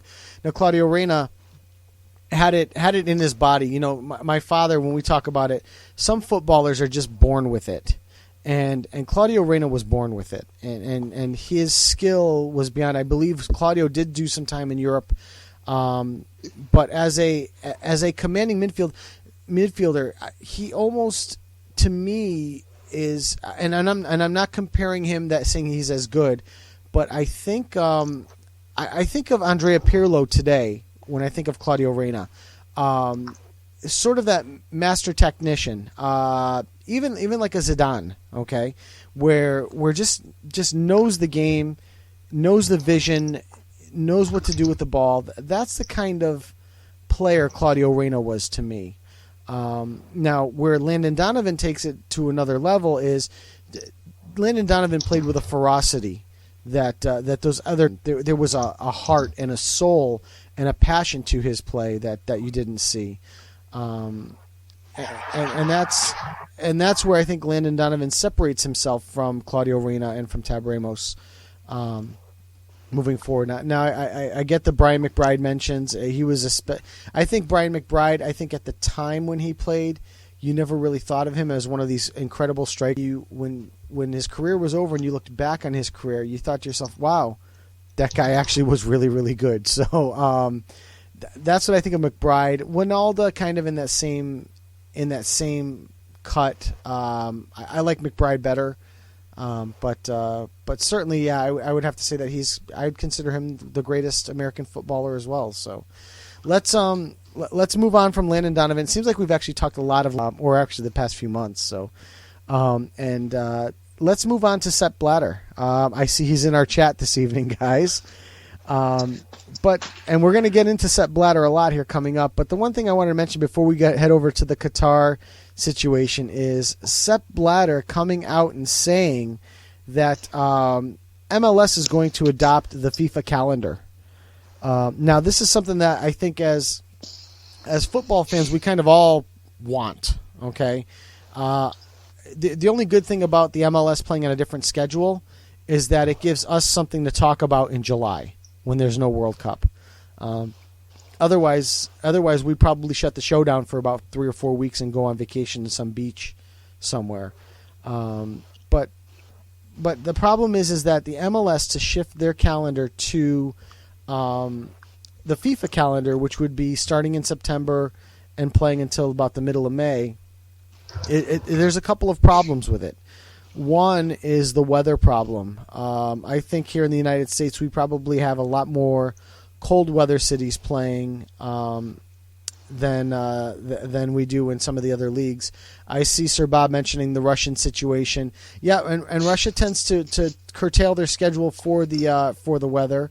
And the Qatar thing we'll talk about soon, SirBob. This is our Qatar show, by the way, that I've been putting off. But the Russian league tends to curtail their schedule or change their schedule a little bit, but it still meshes for the most part with the FIFA schedule in general. So, there's a weather issue that you're going to deal with in the United States. There are many times in November and certainly in December where if they're playing in Chicago or they're playing in New England or New York, or Seattle, there could very well, or Colorado especially, there's snow on the ground. We saw it in February for the World Cup qualifier between Costa Rica and the United States playing in Utah. They played in the middle of a snowstorm that dumped 4 inches during the game. So we have a weather issue. The second issue that we have is that moving the schedule to a FIFA schedule would put them directly up against college football and the NFL in this country, and I don't think the MLS is interested in taking on that big of a giant. That competition does not exist in Europe. It just doesn't exist. There's no one's sitting there going, maybe the EPL should move their schedule to not compete with the rugby league, because it's just not going to happen. Rugby moves their schedule to not compete with the EPL because the EPL is the big boy. Football outside of this country is the biggest thing going, period, end of story. It's only in this country where it's second fiddle to a couple of sports. So I don't think MLS is interested in competing with those big boys. And so I think Sepp Blatter's comments are just literally, and I'm really starting to get this opinion of this guy, is an old man shooting his mouth off when he should shut up. We're going to talk about my opinion of Sepp Blatter a lot more in a couple of minutes, but Rob, I want to go to you first on this one. Your thoughts of what Sepp Blatter said and what MLS should do or what you wish they would do compared to what they can do. Well,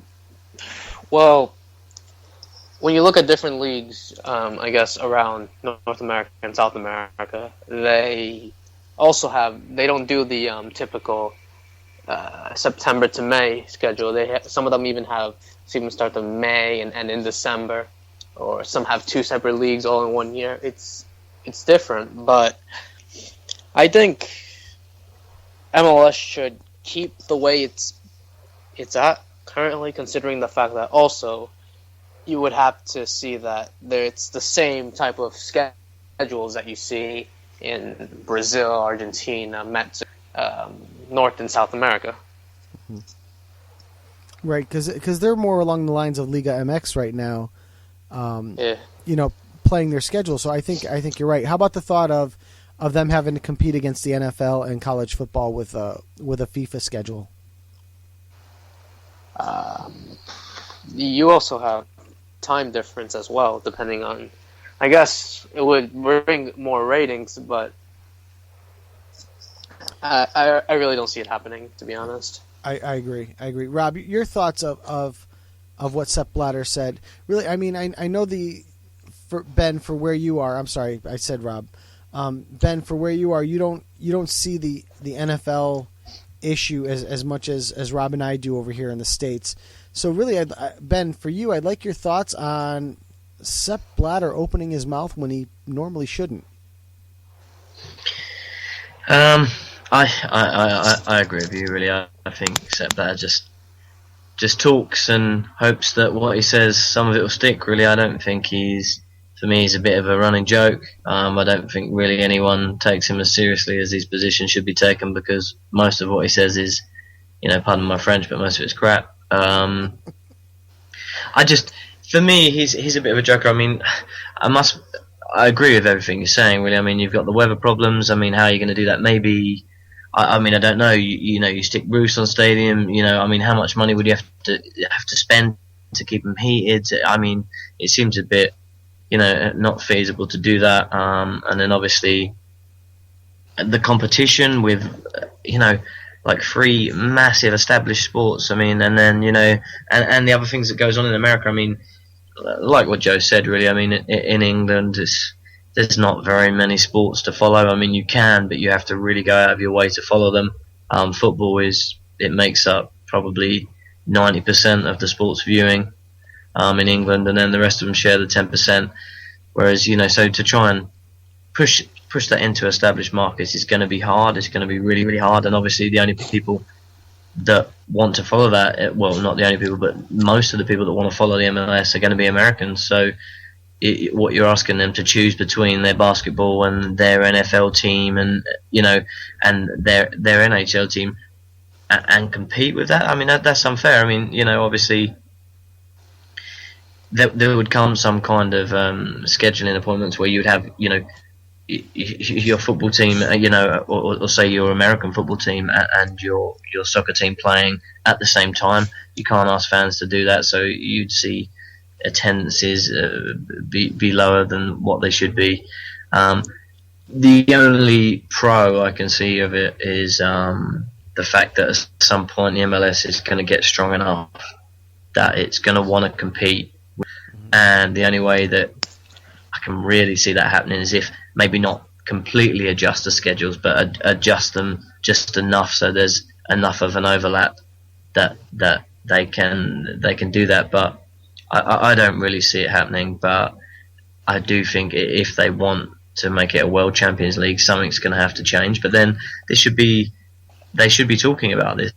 They should be thinking about it, planning it through, and talking to the people involved and the NFL and trying to come to some kind of agreement and between them some kind of schedule that works for everybody. Right. But they don't seem to be doing that. Sepp Blatter just thinks that we're going to just move it all over. Everyone's going to, buy snow plows, and we're just going to just work out some ridiculous schedule where, you're playing an away game where, people are travelling from that kind of area, like, Western America, all the way over to, say Brighton, this kind of area, or a London team for a game in the middle of December in the snow. I don't really understand how people expect this to work, or well, especially how Blatter expects this to work. But I personally think it definitely won't happen while Blatter's in charge, because he's got no idea what he's doing.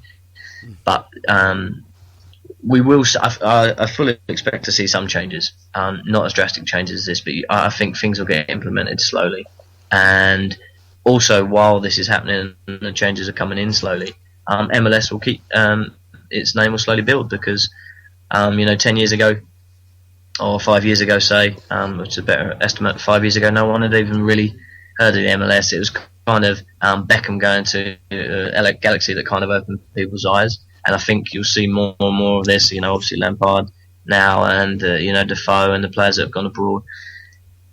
It's slowly developing the name, and I think once it builds up and once it gets better and the league gets stronger, which it will, no one's doubting that, then you can start to talk about ifs and whats, and not just let's just do it now. It's a silly rumor, and Sepp Blatter's Twitter should be banned, in my opinion. Yeah, I think, to SirBob's mention there, first of all, SirBob, posing as Sepp Blatter in the chat, said that we should give him a break because he was drunk when he said that. So we might want to cut him a pass. But I think he said that he disagrees with us, and he thinks he's against a schedule change, but he thinks it's going to happen. I kind of agree with him, and the one benefit that I see of MLS going to a FIFA schedule is their ability to jump into this transfer window and be players in it. Right now, what are you seeing? You're seeing Frank Lampard getting transferred to Manchester City on a free. Technically, he didn't get transferred to Man City on a free. He got transferred to NYCFC on a free, and instead of sitting around for 6-7 months waiting, he is going to play over at Man City until it's time for him to transfer, to move over to New York. So I think if they move to to that FIFA schedule, it would allow MLS teams to become players in the transfer market that we talk about over the summer, and allow them to possibly throw some money around and pick up some of these players, which would then make the league better, and then obviously just bring them into it. I mean, I think right now with the money that exists, if the MLS was on the same transfer schedule or same FIFA schedule, what are your thoughts, guys? Do you think they could be almost right up there with Ligue 1, or do you think it would take a few years, 5+ years to get to the Ligue 1 status? Ben, I'll start with you on that one. If they put it in now, you mean? Yeah, if they transferred over, if they moved the schedule to a FIFA schedule so that they could be players in the transfer window, as much as a PSG, as a Ligue 1 team, or as a Premier League team, they could, Kansas City, Sporting KC is now bidding for, I'm just going to pull a name, Didier Drogba, along with Liverpool, let's say. Could they become players? And if they could become players, could they become a league that was as competitive as, let's say, the French league? My personal opinion. Firstly, I want to talk a little bit about like the smaller teams. So maybe not the biggest teams. So maybe like say middle to smalling teams in the MLS. I mean, I don't pretend to know loads and loads about the MLS. In fairness, I learn even more every single week for doing this show. But what you find is the smaller clubs, the clubs that are struggling to break even on this kind of kill, if they put this on a FIFA league, then the clubs that are in areas where the weather's very, very bad, if this did go ahead, would have to invest in heating and roofing and things that would cost, and the same with the training facilities as well. That's going to cost loads and loads of money for clubs that just can't feasibly afford the money to spend on this. So then what does FIFA do? If it becomes a worldwide union, does it then invest more in the MLS to bring them to an equal standard for, say, an English club on an equal level that doesn't have to spend that extra money or extra stuff on the pitch and on the grounds and the maintenance? So all of this would have to be taken into account for me. But to answer your question, if they did, and all this stuff was sorted out and they're put on the same level, then I think that the MLS would be probably stronger than the French, because for me, there's just a lot of money in sports in America. There's just so much money invested, and there's a lot more people at a grassroots level, because obviously people are coming through high school and given the option, and a lot more scholarships come in American sports than it does in English sports. So I think you'd see a lot of players coming through youth, which would improve the teams. But then on top of that, the fact that there's so much money, like you see, like when Beckham went over, he was on like £400,000 a week or whatever it was, something silly, whereas no clubs in England could afford to pay that. So when these young players that at this stage in their career, all they want is money, if I know that's a bit of a bad thing to say, but if an English club says, okay, we'll pay you like 150 grand a week or 200 grand a week, but an American club comes in, or even a Canadian club comes in, and they say, well, okay, we can give you 250 grand a week. Then, not all the players, but a proportion of those players will say, well, okay, that's 100 grand a week extra for me over, even if I stay there for 3, 4, 5 years. And I think you would see a lot of that. So you see a proportion of the players that would have stayed in England or would have stayed in Europe go to America and improve those teams further, and then you would see that build up, I think, over a period of time. And I think that, I would say, yeah, within maybe 5-10 years, you would see the MLS on an even kill, and it would, money makes money, so they would have more money invested, it would make more money, and it would snowball effect for me. And I think the MLS would, and when it does happen, become a big player. Rob, your closing thoughts on this one? Yeah, I agree with what Ben said. I think if they do move the schedule to European style calendars, I think it would be, I don't want to say the league is probably going to get more stronger, as it possibly can, but it's different to see them in such a schedule, comparing it to European calendars. And yeah, that's all I could say. Yeah, no, I hear you. So sorry, Joe. Just what Bob's saying in the chat's a valid point. The fact that the MLS, all the teams are owned by the league. I think if it did happen, all the teams would go private. That for me would have to change as well. That would certainly be, and you'd really see a huge cultural shift in the way MLS is run if something like that would happen. But I think it would become sorry to cut you off, Joe, but it would become a massive the financial implications, the fact that automatically all these clubs would automatically go up for sale, and then suddenly there'd be masses of investments. I think it would, not only for football but just for the finance market as well. I think you'd see massive amounts of money would be shifting. And then we could also have the talk. We talked a little bit, Rob, before we came on the air about the relegation argument. So we could also add that into the mix. So I think we're going to say that. Put in the chat. Yeah, that relegation promotion. I was going to say let's table that. I do want to talk about that, but I don't want to do it tonight because it's already 8:15. So which means we've been going for 2 hours and 15 minutes on the air, and we haven't even gotten to Qatar yet. One thing I want to mention, I did see in the chat about the potential, because we're going to talk about the Qatari World Cup now. This is a topic that I've been kind of accumulating stories here and there as time has gone on and keeping an eye on it. And Rob and Ben, you guys will know that when I sent over the plan for this week, the World Cup section was just enormous. And I said, we're not going to talk about every story. These are just research articles to allow us to talk about the topic in general. Now, the one thing that I do want to mention is that SirBob mentioned in the chat about the potential of a boycott of the World Cup in Russia because of everything that's happened with the Ukraine. So that's going to be something that I'd like to do a little more homework on. I thought we might want to talk about the circumstances surrounding the 2018 World Cup because, Ben, you'll probably be very close to it. That's another one where people thought the bid, that the English bid was probably the best bid, but for some reason the Russian bid is the one that won.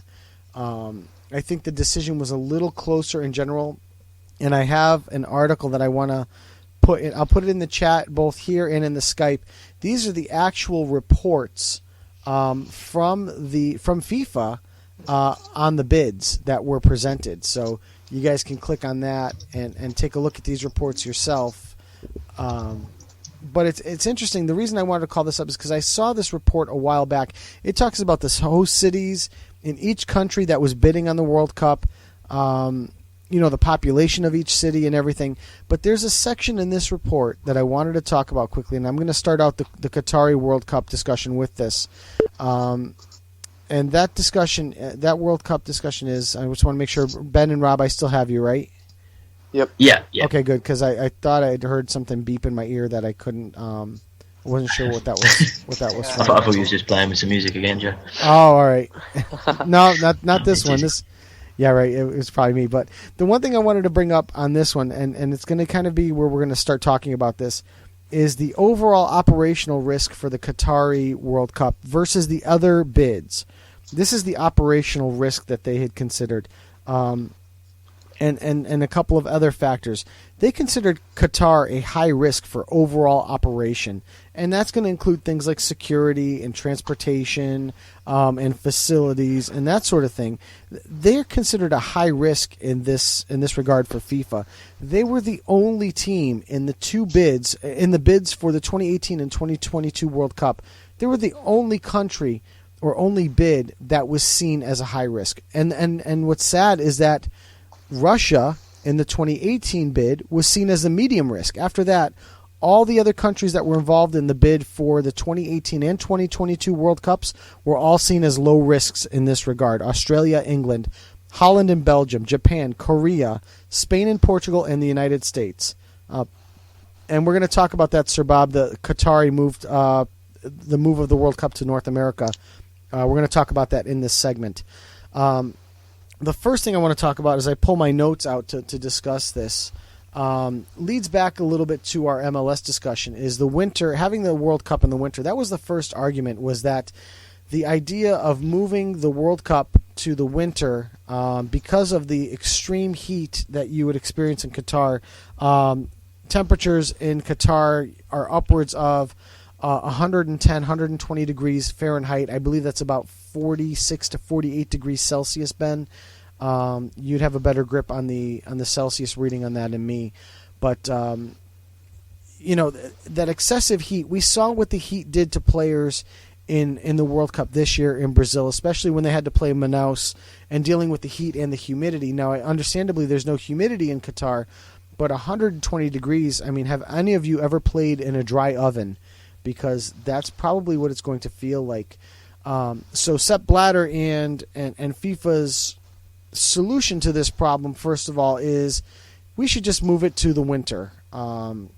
So I want your thoughts on moving it to the winter, and then I want to bring up a couple of points that I found in my research articles that I listed. Ben, let's start with you. Moving the World Cup to the winter, good idea, bad idea? Give me some reasons as to why either way. I would say bad idea for me. It's going to affect too many leagues, and then you kind of come down to what we was talking about when we was talking about the MLS. Once you put a World Cup in between, like in the middle of the season, then suddenly all the managers are up in arms about letting their players go. And I mean, look what happens with the African Cup of Nations. People are so scared of coming back with injuries. If teams, especially the big teams in the Premier League, I mean, you look at like ManCity, Chelsea, Arsenal, they're basically, 3/4 of their squad is going to go away and play in the World Cup in the middle of the season. So they're going to come back, and it's quite feasible they're going to have 3 or 4 injuries to come back to. That for all of the big teams across all of the European leagues, to me it's stupid to do that. I mean, the way it's set now, you come off the end of the season.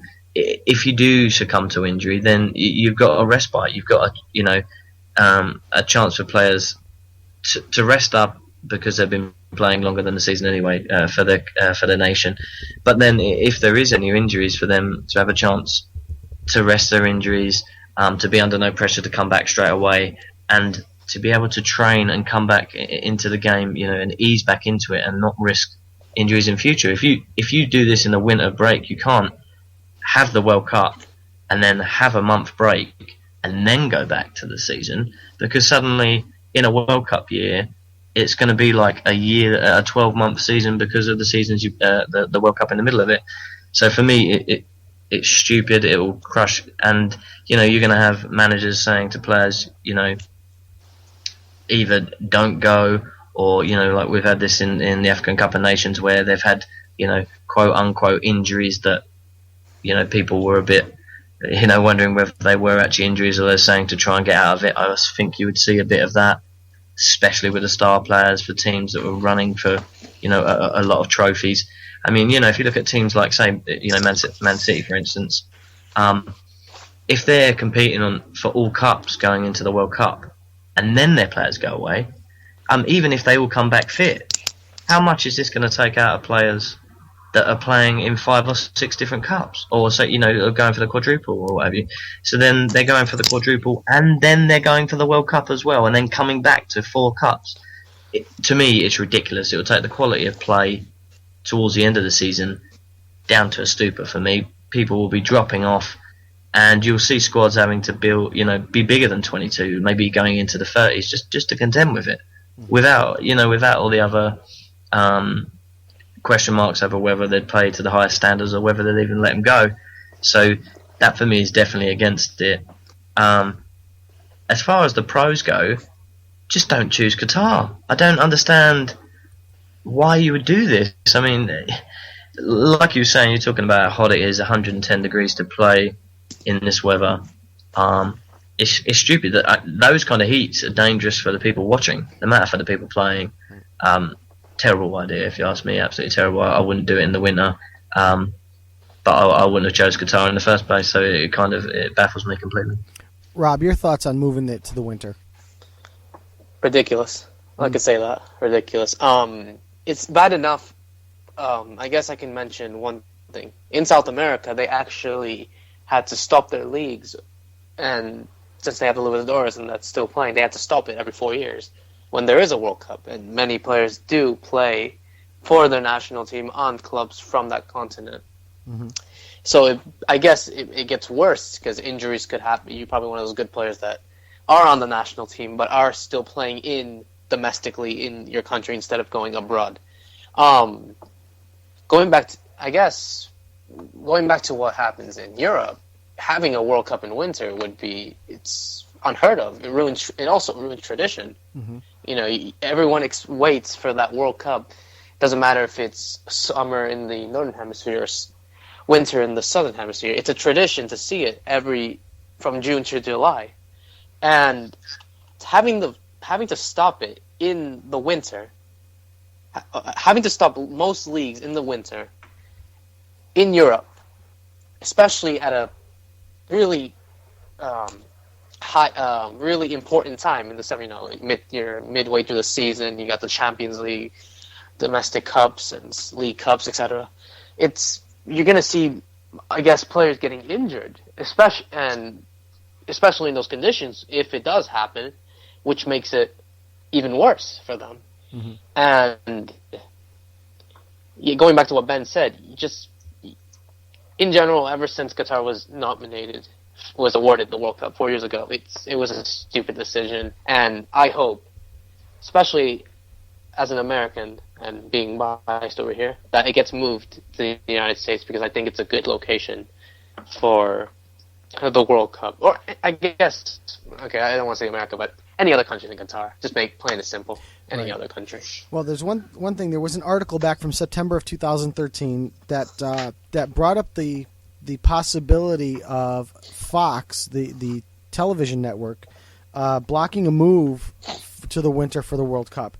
And in the story, it pointed out that Fox paid FIFA $425 million for the rights to broadcast both the 2018 and 2022 World Cups. They grossly outbid ESPN and NBC for the rights. Even in the article from September 2013 said Blatter admits that a summer World Cup in Qatar isn't all that wise of an idea. That's a quote. So here you are. Yeah, here you are, the president of FIFA, and you're letting something like this happen. FIFA wanted to vote to move the World Cup to the winter before even studying the effects of what would happen on the leagues, but the bid from Fox for $425 million was with the understanding that the World Cup would be held in the summer, which is normally when it's held and when it's been held for the past 60, 70 years. Fox would probably look to get out of the contract or move the contract or sue over the contract if it were moved to a Winter World Cup, because the Winter World Cup would directly compete with the NFL. And this is something we were talking about with the MLS move. And Fox pays billions, with a B, of dollars for the NFL contract, which they've held for years now. They also have a contract with, I want to say it's the Big 12 for football, for college football, and that's another large contract as well. So they would put those contracts in jeopardy to broadcast the World Cup. So they certainly don't want to move that World Cup to the winter. And also the NBA and the NHL for other networks, so ratings and competition would be huge. They would certainly be up against that. You wouldn't see, again, we've talked about this summer spot for MLS being a nice soft spot. We saw some of the biggest viewership ever for World Cup in this country, whether it be for the United States matches or for any of the other matches. It was followed up by this International Champions Cup competition that we saw, with 100,000 people seeing Real Madrid, Manchester United playing up in Ann Arbor, Michigan. It is at a choice time to be playing football in this country in June, July, and early August. So it would make the contract that much more valuable. Now, moving that to the winter would also be a huge downfall. It would be, financially for Fox and even for the other leagues. So I think if you're going to see it blocked on the corporate level, Fox is going to be at the spearhead for that. Now, before we get into our discussion of the corruption, which actually we might as well we're going to bounce around it a little bit. There's a huge corruption issue with this 2022 World Cup. and obviously there's an investigation pending for it. The pressure here that we're talking about, the corporate pressure, we're going to see from Fox, but we are also going to see it from the likes of Coca-Cola, Hyundai, Sony, Adidas, and Visa. They're all calling for an investigation into the corruption issues surrounding the 2022 World Cup. The only partner that FIFA has financially that is not calling for a investigation is Qatar. No, I'm sorry. It's Emirates Airways. They're the only ones that are not calling for an investigation. I wonder why. But bit ironic. But yeah, exactly. So Rob, I'll start with you since you chimed in first. What are your thoughts of corporate pressure on FIFA? You know, we're talking about a company, FIFA. We're talking about a quote unquote nonprofit organization that has over $1 billion in reserve. Probably one of the richest nonprofit organizations in the history of the world. What are your thoughts on the abilities of some of these large corporations to put pressure on FIFA to change the World Cup?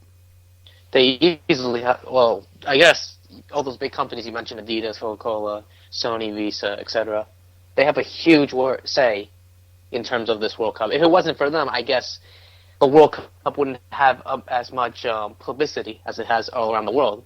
Mm-hmm. You wouldn't see it in commercials or, I guess, anywhere on the streets. You're going to see advertisements for this World Cup because of these partners, and they try their best to get them, for people that use their products, to actually watch this tournament every 4 years. And to have them have a say to say that we don't want the World Cup here in 2022 because I guess for the partners, the fans are the main part for these guys. And without the partners, I guess the World Cup is nothing. Despite the match and the matches itself, the merchandise and the publicity is really important for the World Cup. I mean, keep in mind, we saw Budweiser actually get the laws changed in Brazil so that they could serve beer in the stadiums during this past World Cup. There's a lot of strength in those corporations. Ben, your thoughts on the corporate pressure on FIFA to change the World Cup?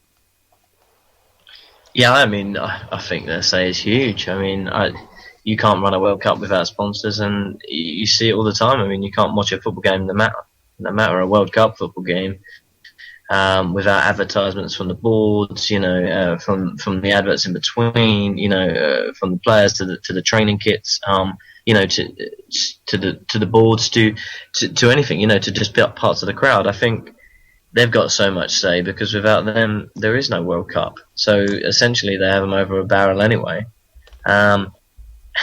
And you can see them bowing to the demands. It's, to me, it's all wrong, but it's business. It's how the world goes around, really. Right. So let's dig into the corruption issue a little bit further, and that's really, and then we'll talk about the investigation, and then we'll talk about the human issue that's on the other side of this whole World Cup. So the corruption issue really surrounds Mohammed bin Haman, who was on the FIFA's board. According to reports, he's paid $5 million to officials for their support of the Qatari World Cup. The majority of those payments were made to African sides for their support, but also in conjunction with Jack Warner, who's the Trinidad FIFA representative who is actually on the outs now. He also paid Jack $1.6 million to bribe Caribbean officials, and including $450,000 the week before the vote for the 2022 World Cup. So there's a lot of corruption that's going on here with people basically paying for votes and getting up to speed there. And that's why the Qatari World Cup was such a surprise. Again, we talk about all the difference for risks and that sort of thing. One of the other things in this report that I want to bring up that shows that this vote was a terrible vote, and I'm just looking for the statistics right now. When they were in in the final bid against the United States. Qatar's proposing that they have 7 host cities with 12 host stadiums. 9 would have to be new constructions, and 3 stadiums would have to be renovated. So they would have to do work on all of the 12 stadiums that they're proposing to use in 7 cities. In the United States had 18 host cities for this particular World Cup. 18 stadiums proposed to be used for this.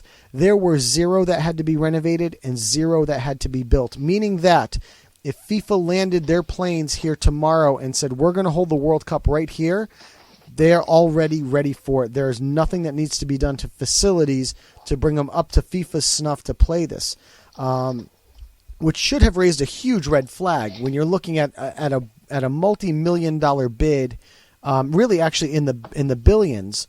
According to this, it was going to be $3 billion for Qatar to spend on just the stadiums alone. The United States was spending $0 to put this particular thing on. So, we look at the facilities, and the facilities actually wouldn't be up to snuff because they would have to handle the heat.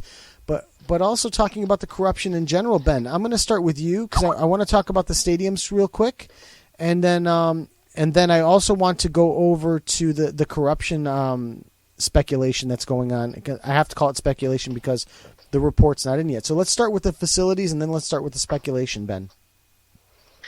Yeah, I mean, I think it's a joke with the facilities. Like you said, why would you go to a place where there's, there was no facilities, nothing up to scratch. There wasn't a single World Cup sized stadium in the whole of Qatar. The amount of pressure to do that, to bring it up for a World Cup, and all of those stadiums as well, 10, and now they've had to cut back to 8. And this is without even looking at the fact that, it's not just the stadiums you need to build. You need to have training venues and facilities for the teams when they're not playing games. So, all of those have to be built. There's 32 teams that have got to be, also, that they need to have the facilities for them as well. So that to me was, absolutely ridiculous. I don't know how you could give it to that over the States, but, and what was your part, Joe, sorry? It was the city, and then the speculations of the corruption. I think the corruption was just, it is silly. The amount of bribing and corruption that's been going around was, to me, I think everyone suspected it really. Money being paid back and forth, all over the place. But a bit of a strange one that came up was the Thailand gas agreement. Apparently it went that there were secret negotiations for Qatar to enter a sweetheart gas agreement with Thailand, just in return for support for the Qatar's World Cup bid.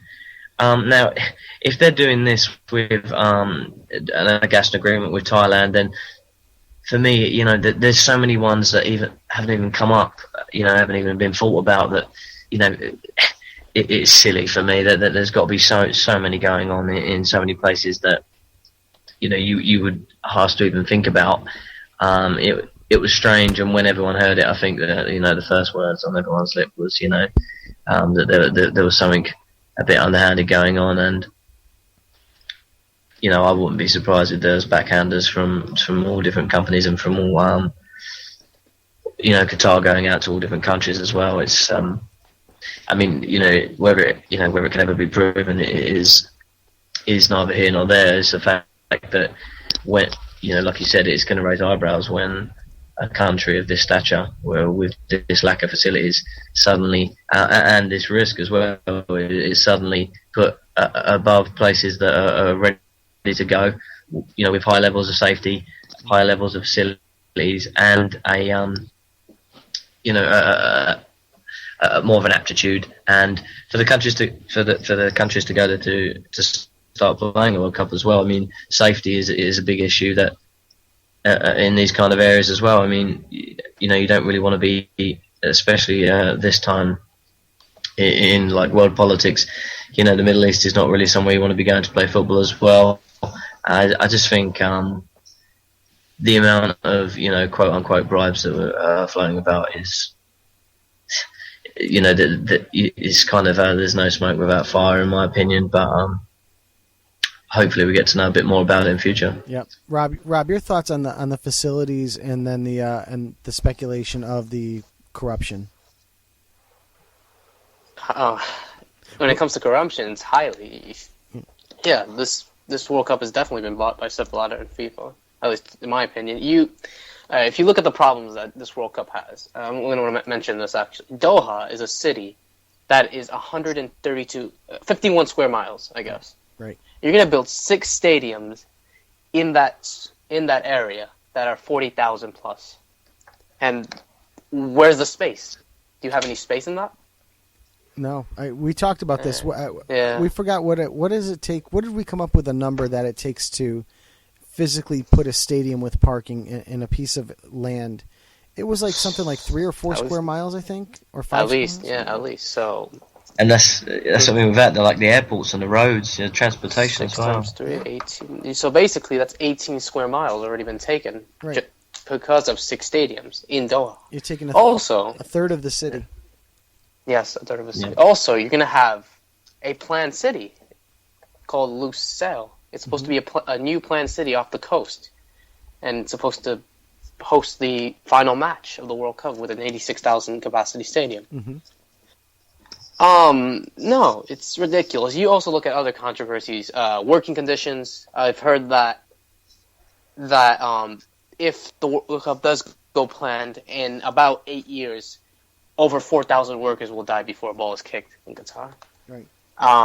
There's also accusation of modern-day slavery because of the Nepalese workers and Indian workers that have already died since they were announced. Yes, estimate of 1,000, isn't it already? Yeah, you have human rights problems. Qatar is a nation of Muslims who really think, I guess, a lot sensitive about gay rights and all that. And you also have, I guess, besides the heat and all that, having to play in 110 Fahrenheit weather daily, averagely. You got the problems with Budweiser, who is also a sponsor, I think. And I've heard that I think alcohol is banned in Qatar, somewhere in basically in the Middle East. That's right. So that's a problem in itself. You're gonna legalize alcohol for a whole month, despite its tradition throughout the because of religion. And that's all I can say. Yeah, to your point, because I was going to move on to the human aspect of it. Like you had said, 4,000 workers will die in preparation for the 2022 World Cup. 1 a day currently die, and they usually list the death on the certificate of death as one of 3 reasons. It's either a heart attack, acute heart failure, or worker-related injury. So these people are dying on the job. It's usually the heart conditions are usually related to the heat in the working conditions that are basically killing these people. So can you imagine working construction? Can you imagine these soccer players playing in that heat? The effects of the heat will affect them just as much as they will these workers. A lot of people talk about elite athletes and that sort of thing, that they'll be able to handle it. Heat affects the body the same way for the most part, whether you are an elite athlete or you're a construction worker or you're just some guy. It's the body's internal temperature will rise regardless, and that's a fear of. At least of mine. I've always said coming up to this World Cup that if there was one of these prop bets that you could make, I would bet that a player would die on the field if the World Cup were to go on in Qatar because of the extreme heat. So the workers also have not been paid. Many of these migrant workers, they go over to Qatar to earn money to send back to their families, and they come on a 6-month contract or a 1-year contract. What happens is, according to the ESPN report that was on television a while back, these companies that bring on these migrant workers actually take their passport, so they have no recourse. They have no way of getting out of the country. And because it is it's kind of an imperialistic rule with a king and everything, there's really no getting around it. So they're there, they're stuck there, and they're trying to send this money back home to their family with the promise of riches, and no money is coming. Some people haven't been paid in 2 or 3 months for the work that they've done, if they've survived that long. The other thing that I've seen is with the passport removal, they're basically making these people work against their will. They're keeping there against their will. You know, back in the 1800s in this country, we called it slavery, where we took people to this country against their will and made them work for us. That's slavery. You know, unfortunately, the American history is full of those types of examples. Unfortunately, the other thing that I want. Sorry, Joe. Just say about the they've been exploited as well. Even the wages that are being paid are very, very low as well. So they're doing all this in the heat, risking their lives for what is relatively very low wages as well. Exactly. And the other thing that I want to bring up is Qatar is one of the few places in the world that has such a discrepancy between the workforce and where the workforce is from. 90% of the workforce in Qatar is from another country. They're not Qataris that are working there. So what that means is that the Qatari people themselves have all the money. They don't need to work for the money, and what they're doing is they're bringing this labor in to give them what they want or they need. They estimate that between now and the start of the 2022 World Cup, it will require 1.5 million workers to build what's required, including Lusail that Rob mentioned. They actually physically have to build an entire city to pull this World Cup off. So just a huge problem with the workers, just slave labor, all of that stuff. So, but getting back to the bribery and the corruption that's involved, there is currently an investigation going on that is due in sometime in September. It's called the Garcia Report, and I'm going to actually just pull up. This is probably the one thing that I didn't get to reread on my research today before we started the show. The Garcia Report is being done by Michael Garcia, who's an attorney. Michael Garcia, I'm just going to call up his Wikipedia bio here quickly. Worked on he was appointed by President George W. Bush. I believe it was back in 2006 or 2005. I might have the number here. He was appointed by the Bush administration to look into the Valley Stream Central High School. Where is it here? Look at cases against international terrorists. And because of that, he was also the federal investigator in charge of the investigation into the former governor of New York, Eliot Spitzer, and his corruption charges.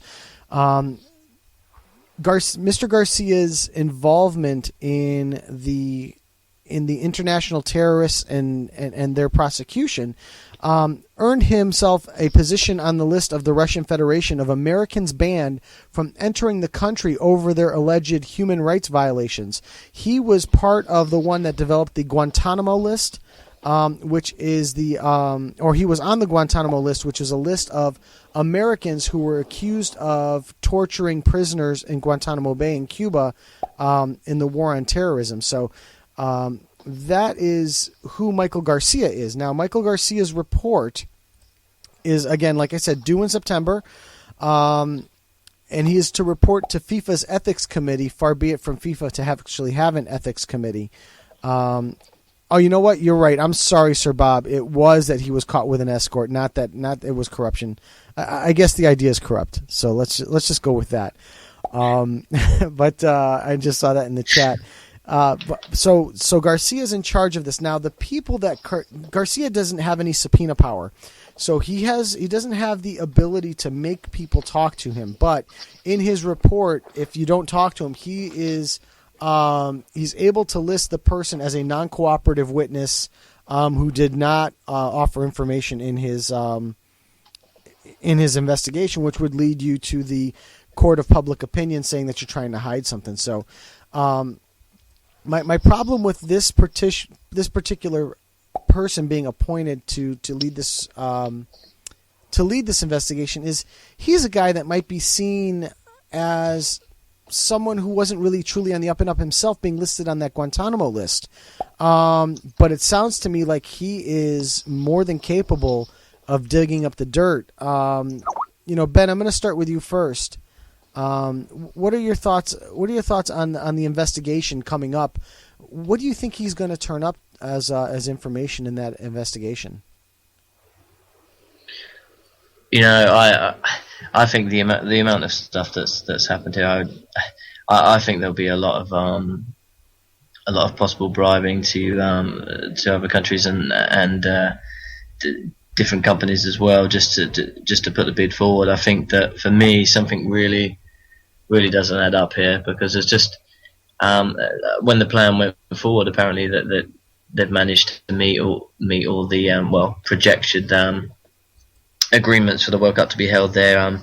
88,000 possible rooms for accommodation. I don't see how they could do that when they haven't even got the stadiums as well. And like Rob said, with the amount of stadiums they have to build in that kind of area as well, there's no one that, you know, if any of these people have actually went to Qatar and had a look at the area and actually had a look at the working conditions, I don't think anyone could feasibly think it's a good idea without money being put their way. So I think quite a lot of things will come, quite a lot of backhanders will come up. I think I can't see someone being being flushed out and someone getting caught for this, really. But I'll be interested to see what it is, because it's all ifs and buts at the moment. There's nothing really concrete to come out of it yet. Rob, how about your thoughts on what we can expect coming out of this investigation? Bribery, corruption, all the usual. I guess that's I think that's the best way to put it. And I hope that, like I said previously, I hope it does get stripped, because Sorry. No, that's fine. Oh no, I was just saying that if you give it to any public opinion, you're not going to. I think it's virtually to the point of it being virtually impossible to host a World Cup because of these situations. Yeah. Let alone a sporting event. Right. Well, the thing that surprised me is that you know, it doesn't even have the airports or, you know, ports from the sea, or even any like mass transportation, like public transportation to get around. This is if we're talking about extreme heat, where people are going to be struggling to hydrate themselves, and there's no means to get around, or means, in comparison to a lot more developed countries. And, you know, anywhere that's got to spend 40 billion to get up to scratch it's ridiculous. Like, the amount that's going to come out is going to be, you know, I think more than we could ever imagine. Right. No, I agree. I think we're going to see a lot come out of this investigation. I'm really hoping that he really unturns every rock and finds every single bit of information he can to really just kind of to end this and, you know, nip this before it goes any further. One other thing that I do want to bring up, and this is one that I found today, I don't know if I sent it to you guys in the chat, was the terrorist idea. Obviously the Middle East is a volatile area of the world. It has been. It actually has been for thousands of years, not hundreds of years, or even the last 20 years. The Middle East has been volatile for thousands of years, and today it's no different. We're seeing the Palestine-Israeli conflict going on. We're seeing the conflict in Israel. In Iraq. We've seen conflicts in Iran. We've seen conflicts in Afghanistan. These are all neighboring countries. We saw the war in Kuwait back in the 90s. I mean, the list is on and on and on and on.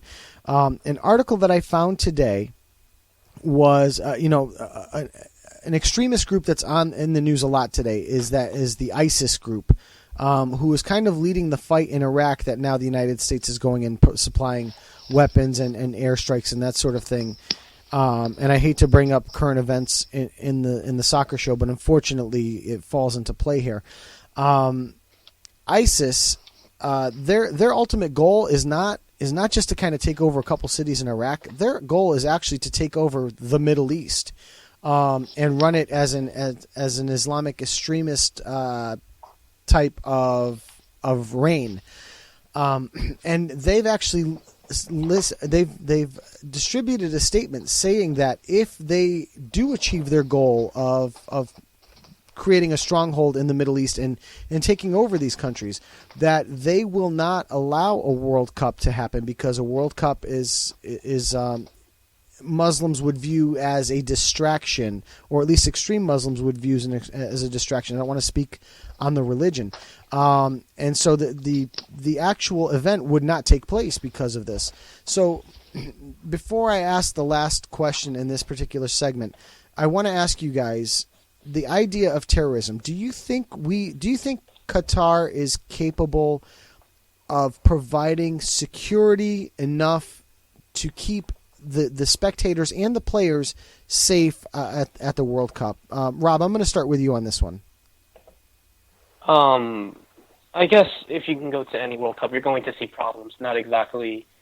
Have you heard about terrorist plots from happening prior to this World Cup in Brazil? I hadn't heard of terrorist plots, but obviously there was all the talk of the unrest in Brazil at the time, but nothing terrorist related. I guess every World Cup has their problems, but Sure. The Middle East is a dangerous area in the world. Right. And having to bring 32 nations with countries that probably have conflict. For example, I don't know if this is probably good. Say Israel qualifies for the World Cup. Right. What's going to happen with the political unrest? And if Ukraine or Russia, the United States, all those nations that have been going into conflicts with nations around the area for years, it's too much political unrest. Mm-hmm. I agree.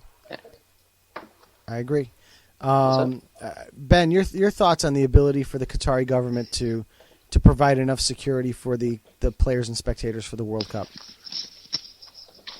I think really this has to be one of the bigger worries for me. I mean, along with the heat for me, the dangers in the Middle East at the moment are just so apparent for everyone to see. I mean, it's a sad situation, but unfortunately, it's the world we live in.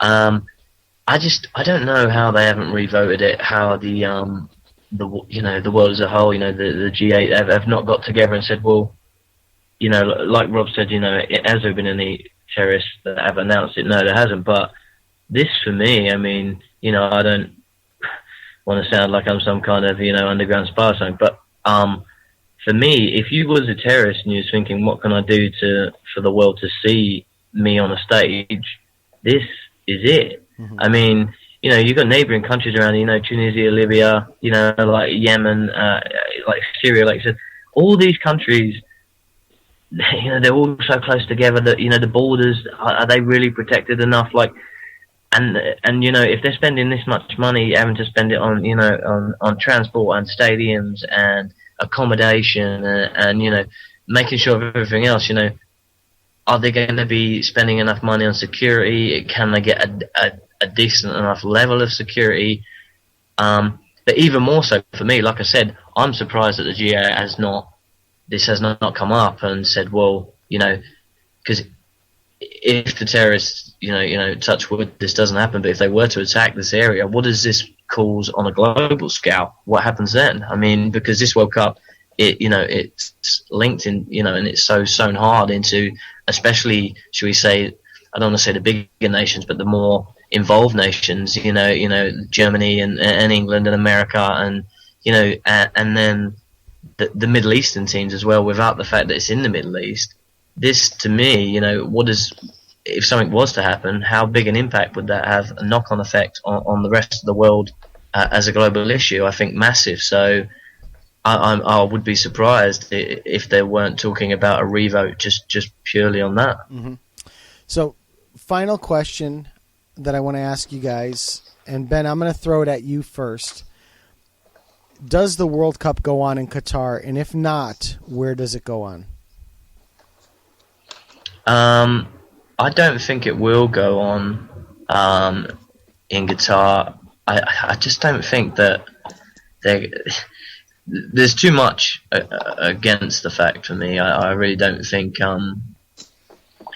all the things that we spoke about, somebody somewhere who has got some kind of say must have a brain cell between them and must be able to realise that that this can't go on. There's too much stuff going on behind the scenes that we're not seeing as well. So for me, I don't think it does go on in Qatar. I know I'm just looking. I know Sepp Blatter did say it's going to be co-hosted. I'm just looking for the other country. Was it the UAE? I'm not sure. I'm sorry. I'm just looking. I think it was.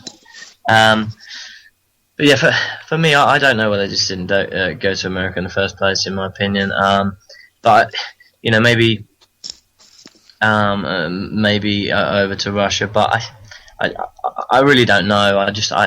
For me, they should do the revote straight away, and it should just go back to the original voting where all the other countries would probably establish amenities could actually put this forward. But I know they said the UAE's eager. I think it's the same problem with the UAE. For me, I don't see it going there either. But I could see it definitely somewhere in one of the prominent European countries or possibly America. Yeah, Ben, I also want to add to your point about sharing it.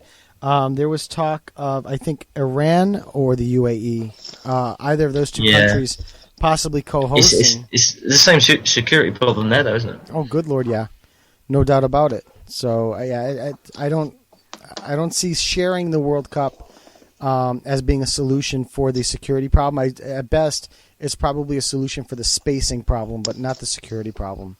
Rob, your thoughts? Does the World Cup go on in Qatar, and if not, where does it go on?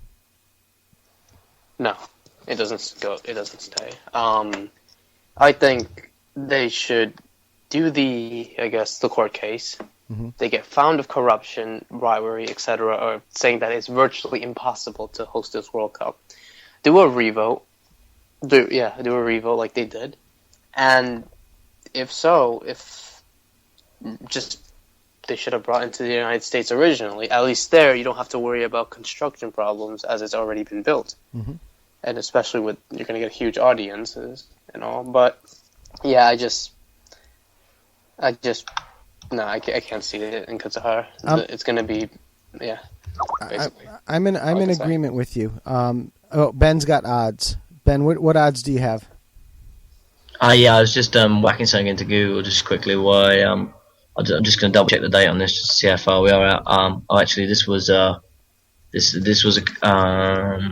7 weeks ago now, so this could be slightly behind. But apparently, it was United States even money to take it. Then it's South Korea and Japan both at 9-4, so just over 2-1. Mm-hmm. And then it was Australia at 8-1, and apparently there's no odds listed for Qatar. So I think they've got the opinion that we have as well. Okay. Just to SirBob, I know SirBob's been putting in the chat the possibility of a co-host between Canada and the U.S. I think if this happens, first of all, to answer my own question, no, I don't think it goes on in Qatar. And I've got to say, I'm one of the people that, I know that there are some cities you can visit in the Middle East that are reasonably safe. Doha's one of them. In Qatar, in the UAE, visiting Dubai is relatively safe to visit. So I was kind of intrigued about the potential of going to the World Cup to see the Middle East. Because in the end, if you get past all the hatred and you get past all of the terrorism and you get past all of that type of stuff. There's a lot of history to be seen there. It's the birthplace of humans. I mean, it's there is a ton of history, good or bad. There is a ton there, and it would have been something interesting to see.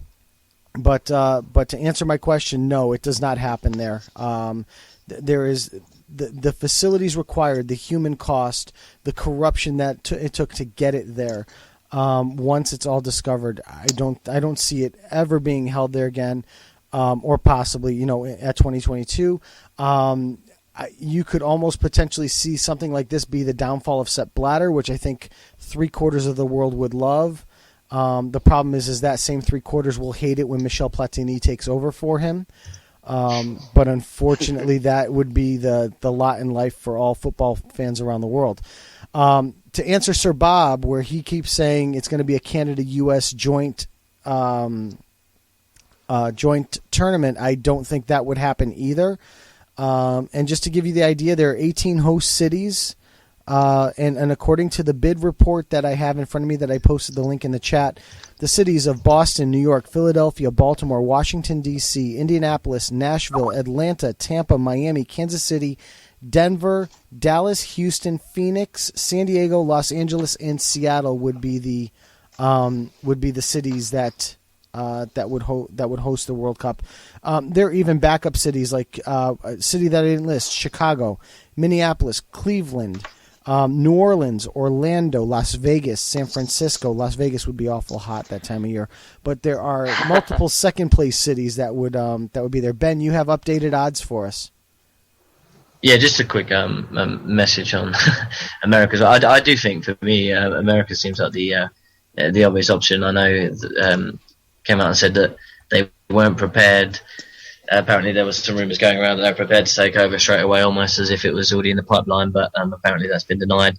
But I've done a quick whack into odds checker to see if there was any bookies doing odds at this current moment, and there is one in online internet bookmakers that is, and apparently it still has Qatar in as favourites to take it, which is quite surprising. I'm not sure where their analysis is coming from, but according to BetVictor, Qatar is even money.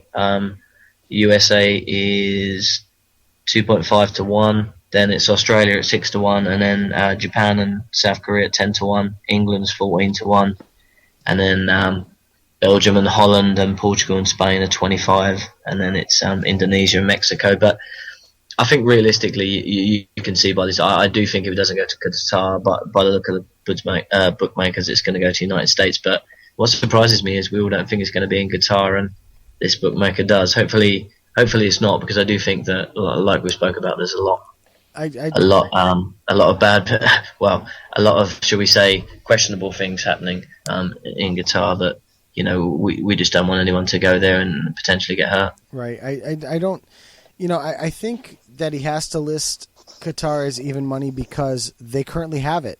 And until something happens, even if this investigation comes back that there was, 20 million in bribes that were paid out so that they could win this, the fact of the matter is FIFA has to say, okay, no, we're not doing it there anymore. We're going to hold it somewhere else. And they have to admit they're wrong. That's the thing. Can they admit they're wrong? Exactly. And how does a non-profit organization with $1 billion in the bank admit they're ever wrong? Yeah. I don't remember the last time FIFA ever admitted they were wrong. Well, Sepp Blatter has to admit he was wrong, and I don't think that we're going to see that anytime soon. Well, we should ask him in the chat, because I don't think he's going to admit he's ever wrong. Maybe we should try and get him onto the next show. Do you think we get a few listeners if Sepp Blatter was on there? A few people abusing in the chat.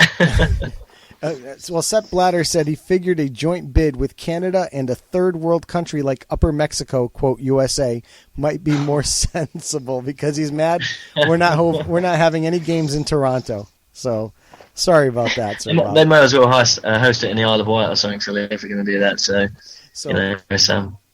I think right now the world sits and waits while Michael Garcia puts together his report, and once that Garcia report comes out, then I think we'll have a clearer understanding of what's going on or what's gone on, and how FIFA will react to it, and if they will actually admit they're wrong, and if it comes out that way. Let's just say, guys, for laughs, let's say there were no bribes paid.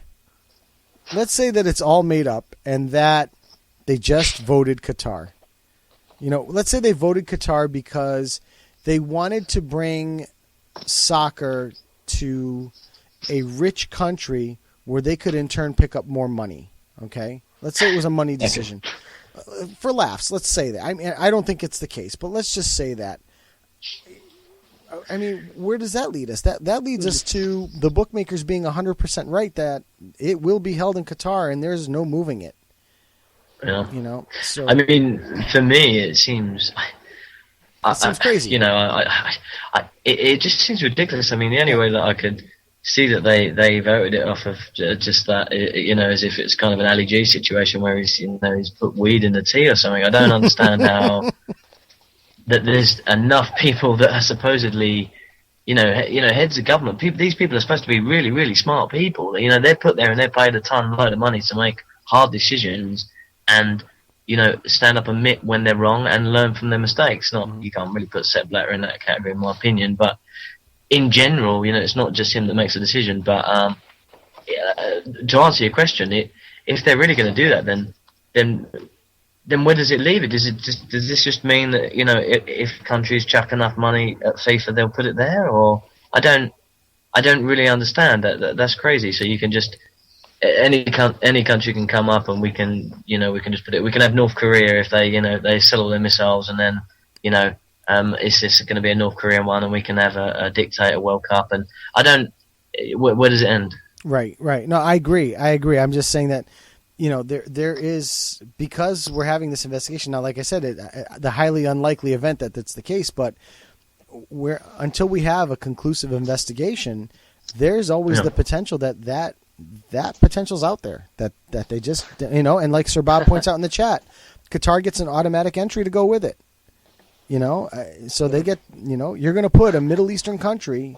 We did have Iran this year, but let's say Iran qualifies. So now you have Iran and you have Qatar that are going to be in the World Cup. I mean, think of that. Let me just ask you, do you think, what we're talking about, do you think, say it goes ahead, say, right, Joe, and it comes back and it's all clean and we're all nutcases for debating it, do you think as many people travel to the World Cup if it's there? I know, like, Rob, we was talking about it last week, obviously, we was all defending it, but you especially defending South America, saying that it's a lot more secure than it is, and it's an old adage that's kind of blanket, kind of blanking it and giving it the old name, saying that it's dangerous when it wasn't. But surely everyone with half a brain cell knows that it's pretty dangerous in the Middle East at the moment, and the security would have to be really good. But how many people do you think actually go to this World Cup? But like as a percentage, say for the Brazilian World Cup, or if it was in a European city. Rob, what do you think? I'm sorry, I wasn't paying attention. Can you repeat that one more time? I was just saying that we was talking to you last week about you were saying that Brazil and South America is safer than it used to be, and obviously it was a bit of blanketism there. But saying that if people know how dangerous potentially the Middle East is, if it does go ahead and they say Qatar is safe enough to go, like what kind of percentage of people do you think would actually travel to Qatar to go and watch the World Cup? Very few. I guess the international stereotype would be regarding the Middle East as a bunch of terrorists because of 9/11 and Al-Qaeda and all that. But it's not. The Middle East in itself is not completely dangerous. Obviously, there's other safe nations, but everyone has different opinions, and we won't exactly find out unless the tournament actually happens, and that's all I can say. I'm going to jump in and say that the percentage will certainly be way, way down, but I think it'll be down in terms of the amount of Westerners traveling to the World Cup. I don't think you see a lot of people of the Western world, because I think there is a stereotype, and I think people will be afraid because of terrorism. But I brought up the cities of Doha. I brought up the city of Dubai. For Europeans, Dubai is actually a huge vacation spot, if I remember right. Right, Ben? Can you confirm that? Yeah. Oh, yeah. Yeah, Dubai is a massive vacation spot. It's actually Dubai now is classed as like upper class. Yeah. So, and I think Doha falls along the same lines in Qatar. So, I think the numbers will certainly be way, way down.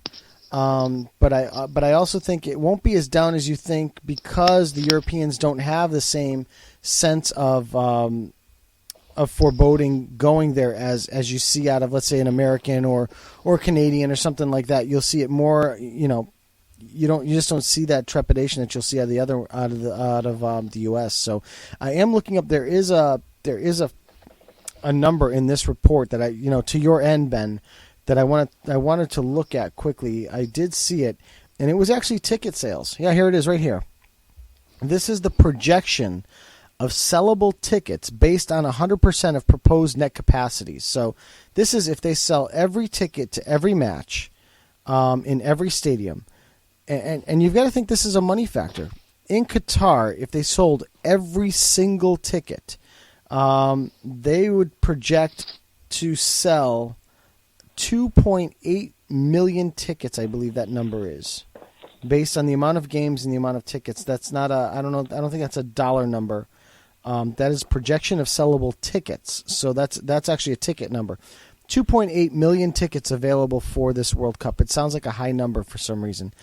Compared that to the United States bid, the United States bid was 4.9 million tickets. So we're looking at almost double the capacity, which again makes this factor even more mind-boggling. But I guess it won't be much of an issue because you won't have the tens of thousands of Americans traveling to Qatar to pick up 3 or 4 games and possibly a semifinal here or a quarterfinal there. So the limited tickets won't be that much of an issue. But I'm sure that if let's say that the conditions, because we are talking.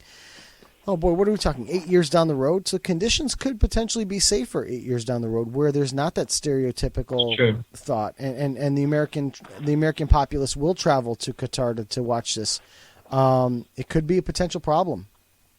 I mean, but on the flip side, you don't know. I mean, it's not the most stable of areas, so there's a possibility the conditions could be worse. That's true. And then where does that leave people? I mean, even if conditions are not worse, maybe the level of threat is worse, and so it becomes less safe. And then what do? Do you hire more security? Do you change somewhere last minute? It's a lot of ifs and buts and definite talking points that wouldn't have come up and would have needed less investment if they went somewhere a bit more established. Right. So obviously coming up sometime in mid-September is the Garcia report. We'll certainly discuss the report once it's released, and then it's going to be interesting to see FIFA's reaction to the report and what they do to address the contents of the report. Let's move on. Let's close out Qatar for now. As it's been suggested, this is possibly one of the longest shows we've ever done. Let's head to Blackburn real quick. We'll hit SirBob's ManCity corner, and then we'll close up shop. So Ben, give us match 1 of Blackburn's season. Yeah, we'll go up as quick as we can. Yeah, it was Blackburn 1, Cardiff 1 in the end. It was actually quite a decent game, really. Cardiff went ahead, took advantage from a free kick and then a flick on, and one of the big strikers got up. One of the old strikers from the Premiership, actually, Cardiff player. Can't remember his name off the top of my head, but he got up higher in between 2 centre backs, got him ahead. No chance for the goalie. And then Blackburn equalised before half time with a good finish from Tom Kearney. Lofted it over and curled it around the goalkeeper. After Rhodes had intercepted. Pretty much Cardiff all of the first half, really. Blackburn all the second half. Probably a draw was fair. Like we was talking to Bob earlier, there was a free kick for Blackburn on the edge of the area, which was given for handball, but when the replay showed the handball was actually in the area, so if he was going to give the free kick, he should have gave the penalty. Bob thinks it should have been a penalty. I think that was possibly a little bit harsh, but definitely could have been given, and maybe Howard Webb gives it, we don't know. But yeah, finished 1-1, and Cardiff a favourite short mark promotion, so it's not really a bad point for us, really. So yeah, we'll move on from there. And Blackburn are actually playing tomorrow, Scunthorpe in the League Cup, so hopefully we can get through to the next round. But I do expect them to play a bit of a weakened team because we've got another game on Saturday, so I don't think we're really that interested in a massive cup run. I think they're going to go for the playoffs this year, and hopefully we can come up for the playoffs. I don't know if you see SirBob's comments in the chat. Do you think Emil Heskey has Ebola, and that's why he fell down so much? Oh, that's brutal. But Bob also said he watched the whole 90 minutes of the Blackburn game, and I know that's because there's no other football on. Bob, but thanks to watch it. No, in fairness, Bob does watch. He watches a lot of Championship. I know he does, and he's only teasing. I know really he's a massive closet Blackburn fan, so he enjoys this bit. But yeah, hopefully Blackburn in the playoffs this year, and we can actually talk about them next year when we do the show as a Premier League team. Then we don't have to have a Blackburn corner. Or we can actually have a Blackburn Premier League corner, and then we can just scrap the ManCity corner. So now we're joking, but yeah, it's good, it's enjoyable, and I like the fact that I get to do 30 seconds of Blackburn. So yeah. Yep. So all right, let's move on to the ManCity corner. I know we're rushing, but this is already over 3 hours long, this show. And the SirBob ManCity corner this week is going to be the Community Shield. Unfortunately, it didn't go the way ManCity had hoped with a 3-0 Arsenal victory. Now, unfortunately, Arsene Wenger's won 2 trophies since the last time he won a trophy, which was almost 9 years ago. Now he's managed to tack on an FA Cup and a Community Shield. So this particular match was, like I said, it didn't go the way ManCity had planned. Arsenal really had the run of play early on, but and you know, exclamation point added by Santi Cazorla in the 21st minute with a pretty nice goal that I thought, if anything, Willy Caballero might have been able to do better with it, but not much. It was a heck of a shot. But from that point on, you saw City really kind of bring it back in, come back into play. And the goal from Aaron Ramsey to make it 2-0 in the 42nd minute really was against the run of play, in my opinion. And in fact, I'd started to write that sentence down, that ManCity was kind of moving forward as I was taking notes on the match. Just before, probably at about the 21st minute at that goal, Arsenal had 60% of the possession in the match. And when that goal was scored by Aaron Ramsey, it was actually 50-50. So you could see in the 20 minutes following the Santi Cazorla goal, really a push by ManCity to take over the match. So that goal was against the run of play. At halftime, we saw a slew of substitutions for Arsenal. We saw Laurent Koscielny get subbed out for Monreal. We saw Sanogo come out for Giroud, and Alexis Sanchez came off, who I thought Alexis Sanchez played an incredibly fast play. I thought he played a great game, being subbed off for Alex Oxlade-Chamberlain. The only substitution at halftime, David Silva came on for Samir Nasri, the freshly retired from international football Samir Nasri. And I'm seeing just the comments in the chat. Boyata was awful. Bring back Joe Hart, please. I got to tell you, Sir Bob, other than that first goal, I don't think Joe Hart would have done any better with these 2 goals. And fact of the matter is, you go back to the old Giorgio Canaglia saying that basically without goals you don't win games. So it's kind of tough to do that. But another point that I want to make before I turn it over to my co-host here. At the start of the match, I started writing down the players that weren't playing. And for ManCity, I wrote down no Sergio Aguero, no Di Michelis, no Bakary Sagna, no Zabaleta, no Lampard, no Silva. Obviously, we knew about Negredo. And then I started to write for Arsenal, and I'm like, no. And the only name I came up with was Mesut Ozil. Because Aaron Ramsey started this match. Who else? Jack Wilshere was in there. Pretty much this team that Arsenal put out on the pitch was the team. Maybe Sanogo sits for Giroud, but other than that, this was the team that you're going to see week in, week out in the Premier League. So, Ben, I'm going to throw it to you first. Your thoughts on this game, especially up until the half. And no, Walcott didn't play, but I didn't know Walcott was back from injury. So Ben, I'm going to throw it to you first.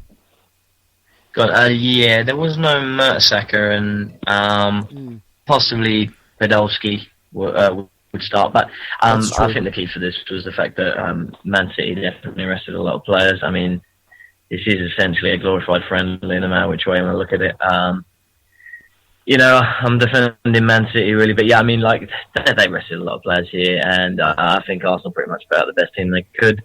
I think it kind of came through in the end, but I think the result was a bit harsh on Man City, really. I don't think Farina was really scoreline it should have been. The one thing that I kind of really took from the game, watching the highlights after, because I was travelling back from my girlfriend at the time, but was the lack of clinical finishing for me. I mean, obviously we just spoke earlier about not having an out striker. You talked a little bit about Sanchez, but for me, I don't think Giroud or Sanogo look seasoned, shall we say? And I don't think they're going to score the goals that an Aguero will score, or or Acosta will score for me. So I don't think this is really going to read too much into it. Really, I think if anything, it might fire Man City up. But I'm sure Arsenal fans will be buoyed. I'm sure the team will be buoyed, and I'm sure Pellegrini will be, saying in the dressing room, come Sunday, when they go to St James's Park, I believe it is, they're going to play Newcastle. That it's a warning sign of what can happen. If you let your guard down in this league against these type of teams, and like I said, Sanchez had a good game, and I'm sure Arsenal will be there or thereabouts. I just don't think they'll have enough, and I think this Man City team is better than this Arsenal team. So yeah, don't look too much into it. But Arsenal have, as far as their fans go, they've won another trophy. Before the trophy last year, they're pretty much the same length of time between Blackburn's last trophy. So it used to be a running joke. I used to have with my Arsenal friends, but yeah, I don't think too many Man City fans will care this much about this. It's like I said, a bit of a glorified friendly, but yeah, onwards and upwards, and let's see how they both do on the weekend when the Premier League starts. Rob, your thoughts on the entire match? Arsenal dominated completely. Man City didn't really do enough damage, at least. And no, I think I was completely wrong. And yeah, I was completely wrong with the fact that Arsenal could actually got the result. But then again, you look at Man City, who are missing a lot of key players. So it's really it gives them the advantage.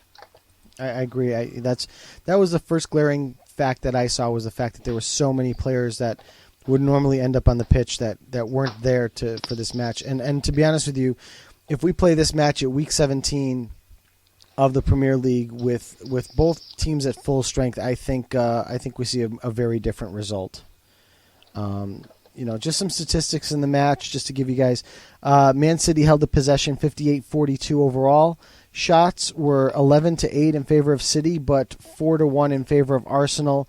And City also did hit the post on, I believe it was Stefan Jovetic, who hit the post with his header in the second half. So I felt that even though the match was 2-0 at the half, City wasn't completely out of it yet, and you knew that there were some of these hidden gems, like Silva and like James Milner on the bench that could possibly come in and make a difference.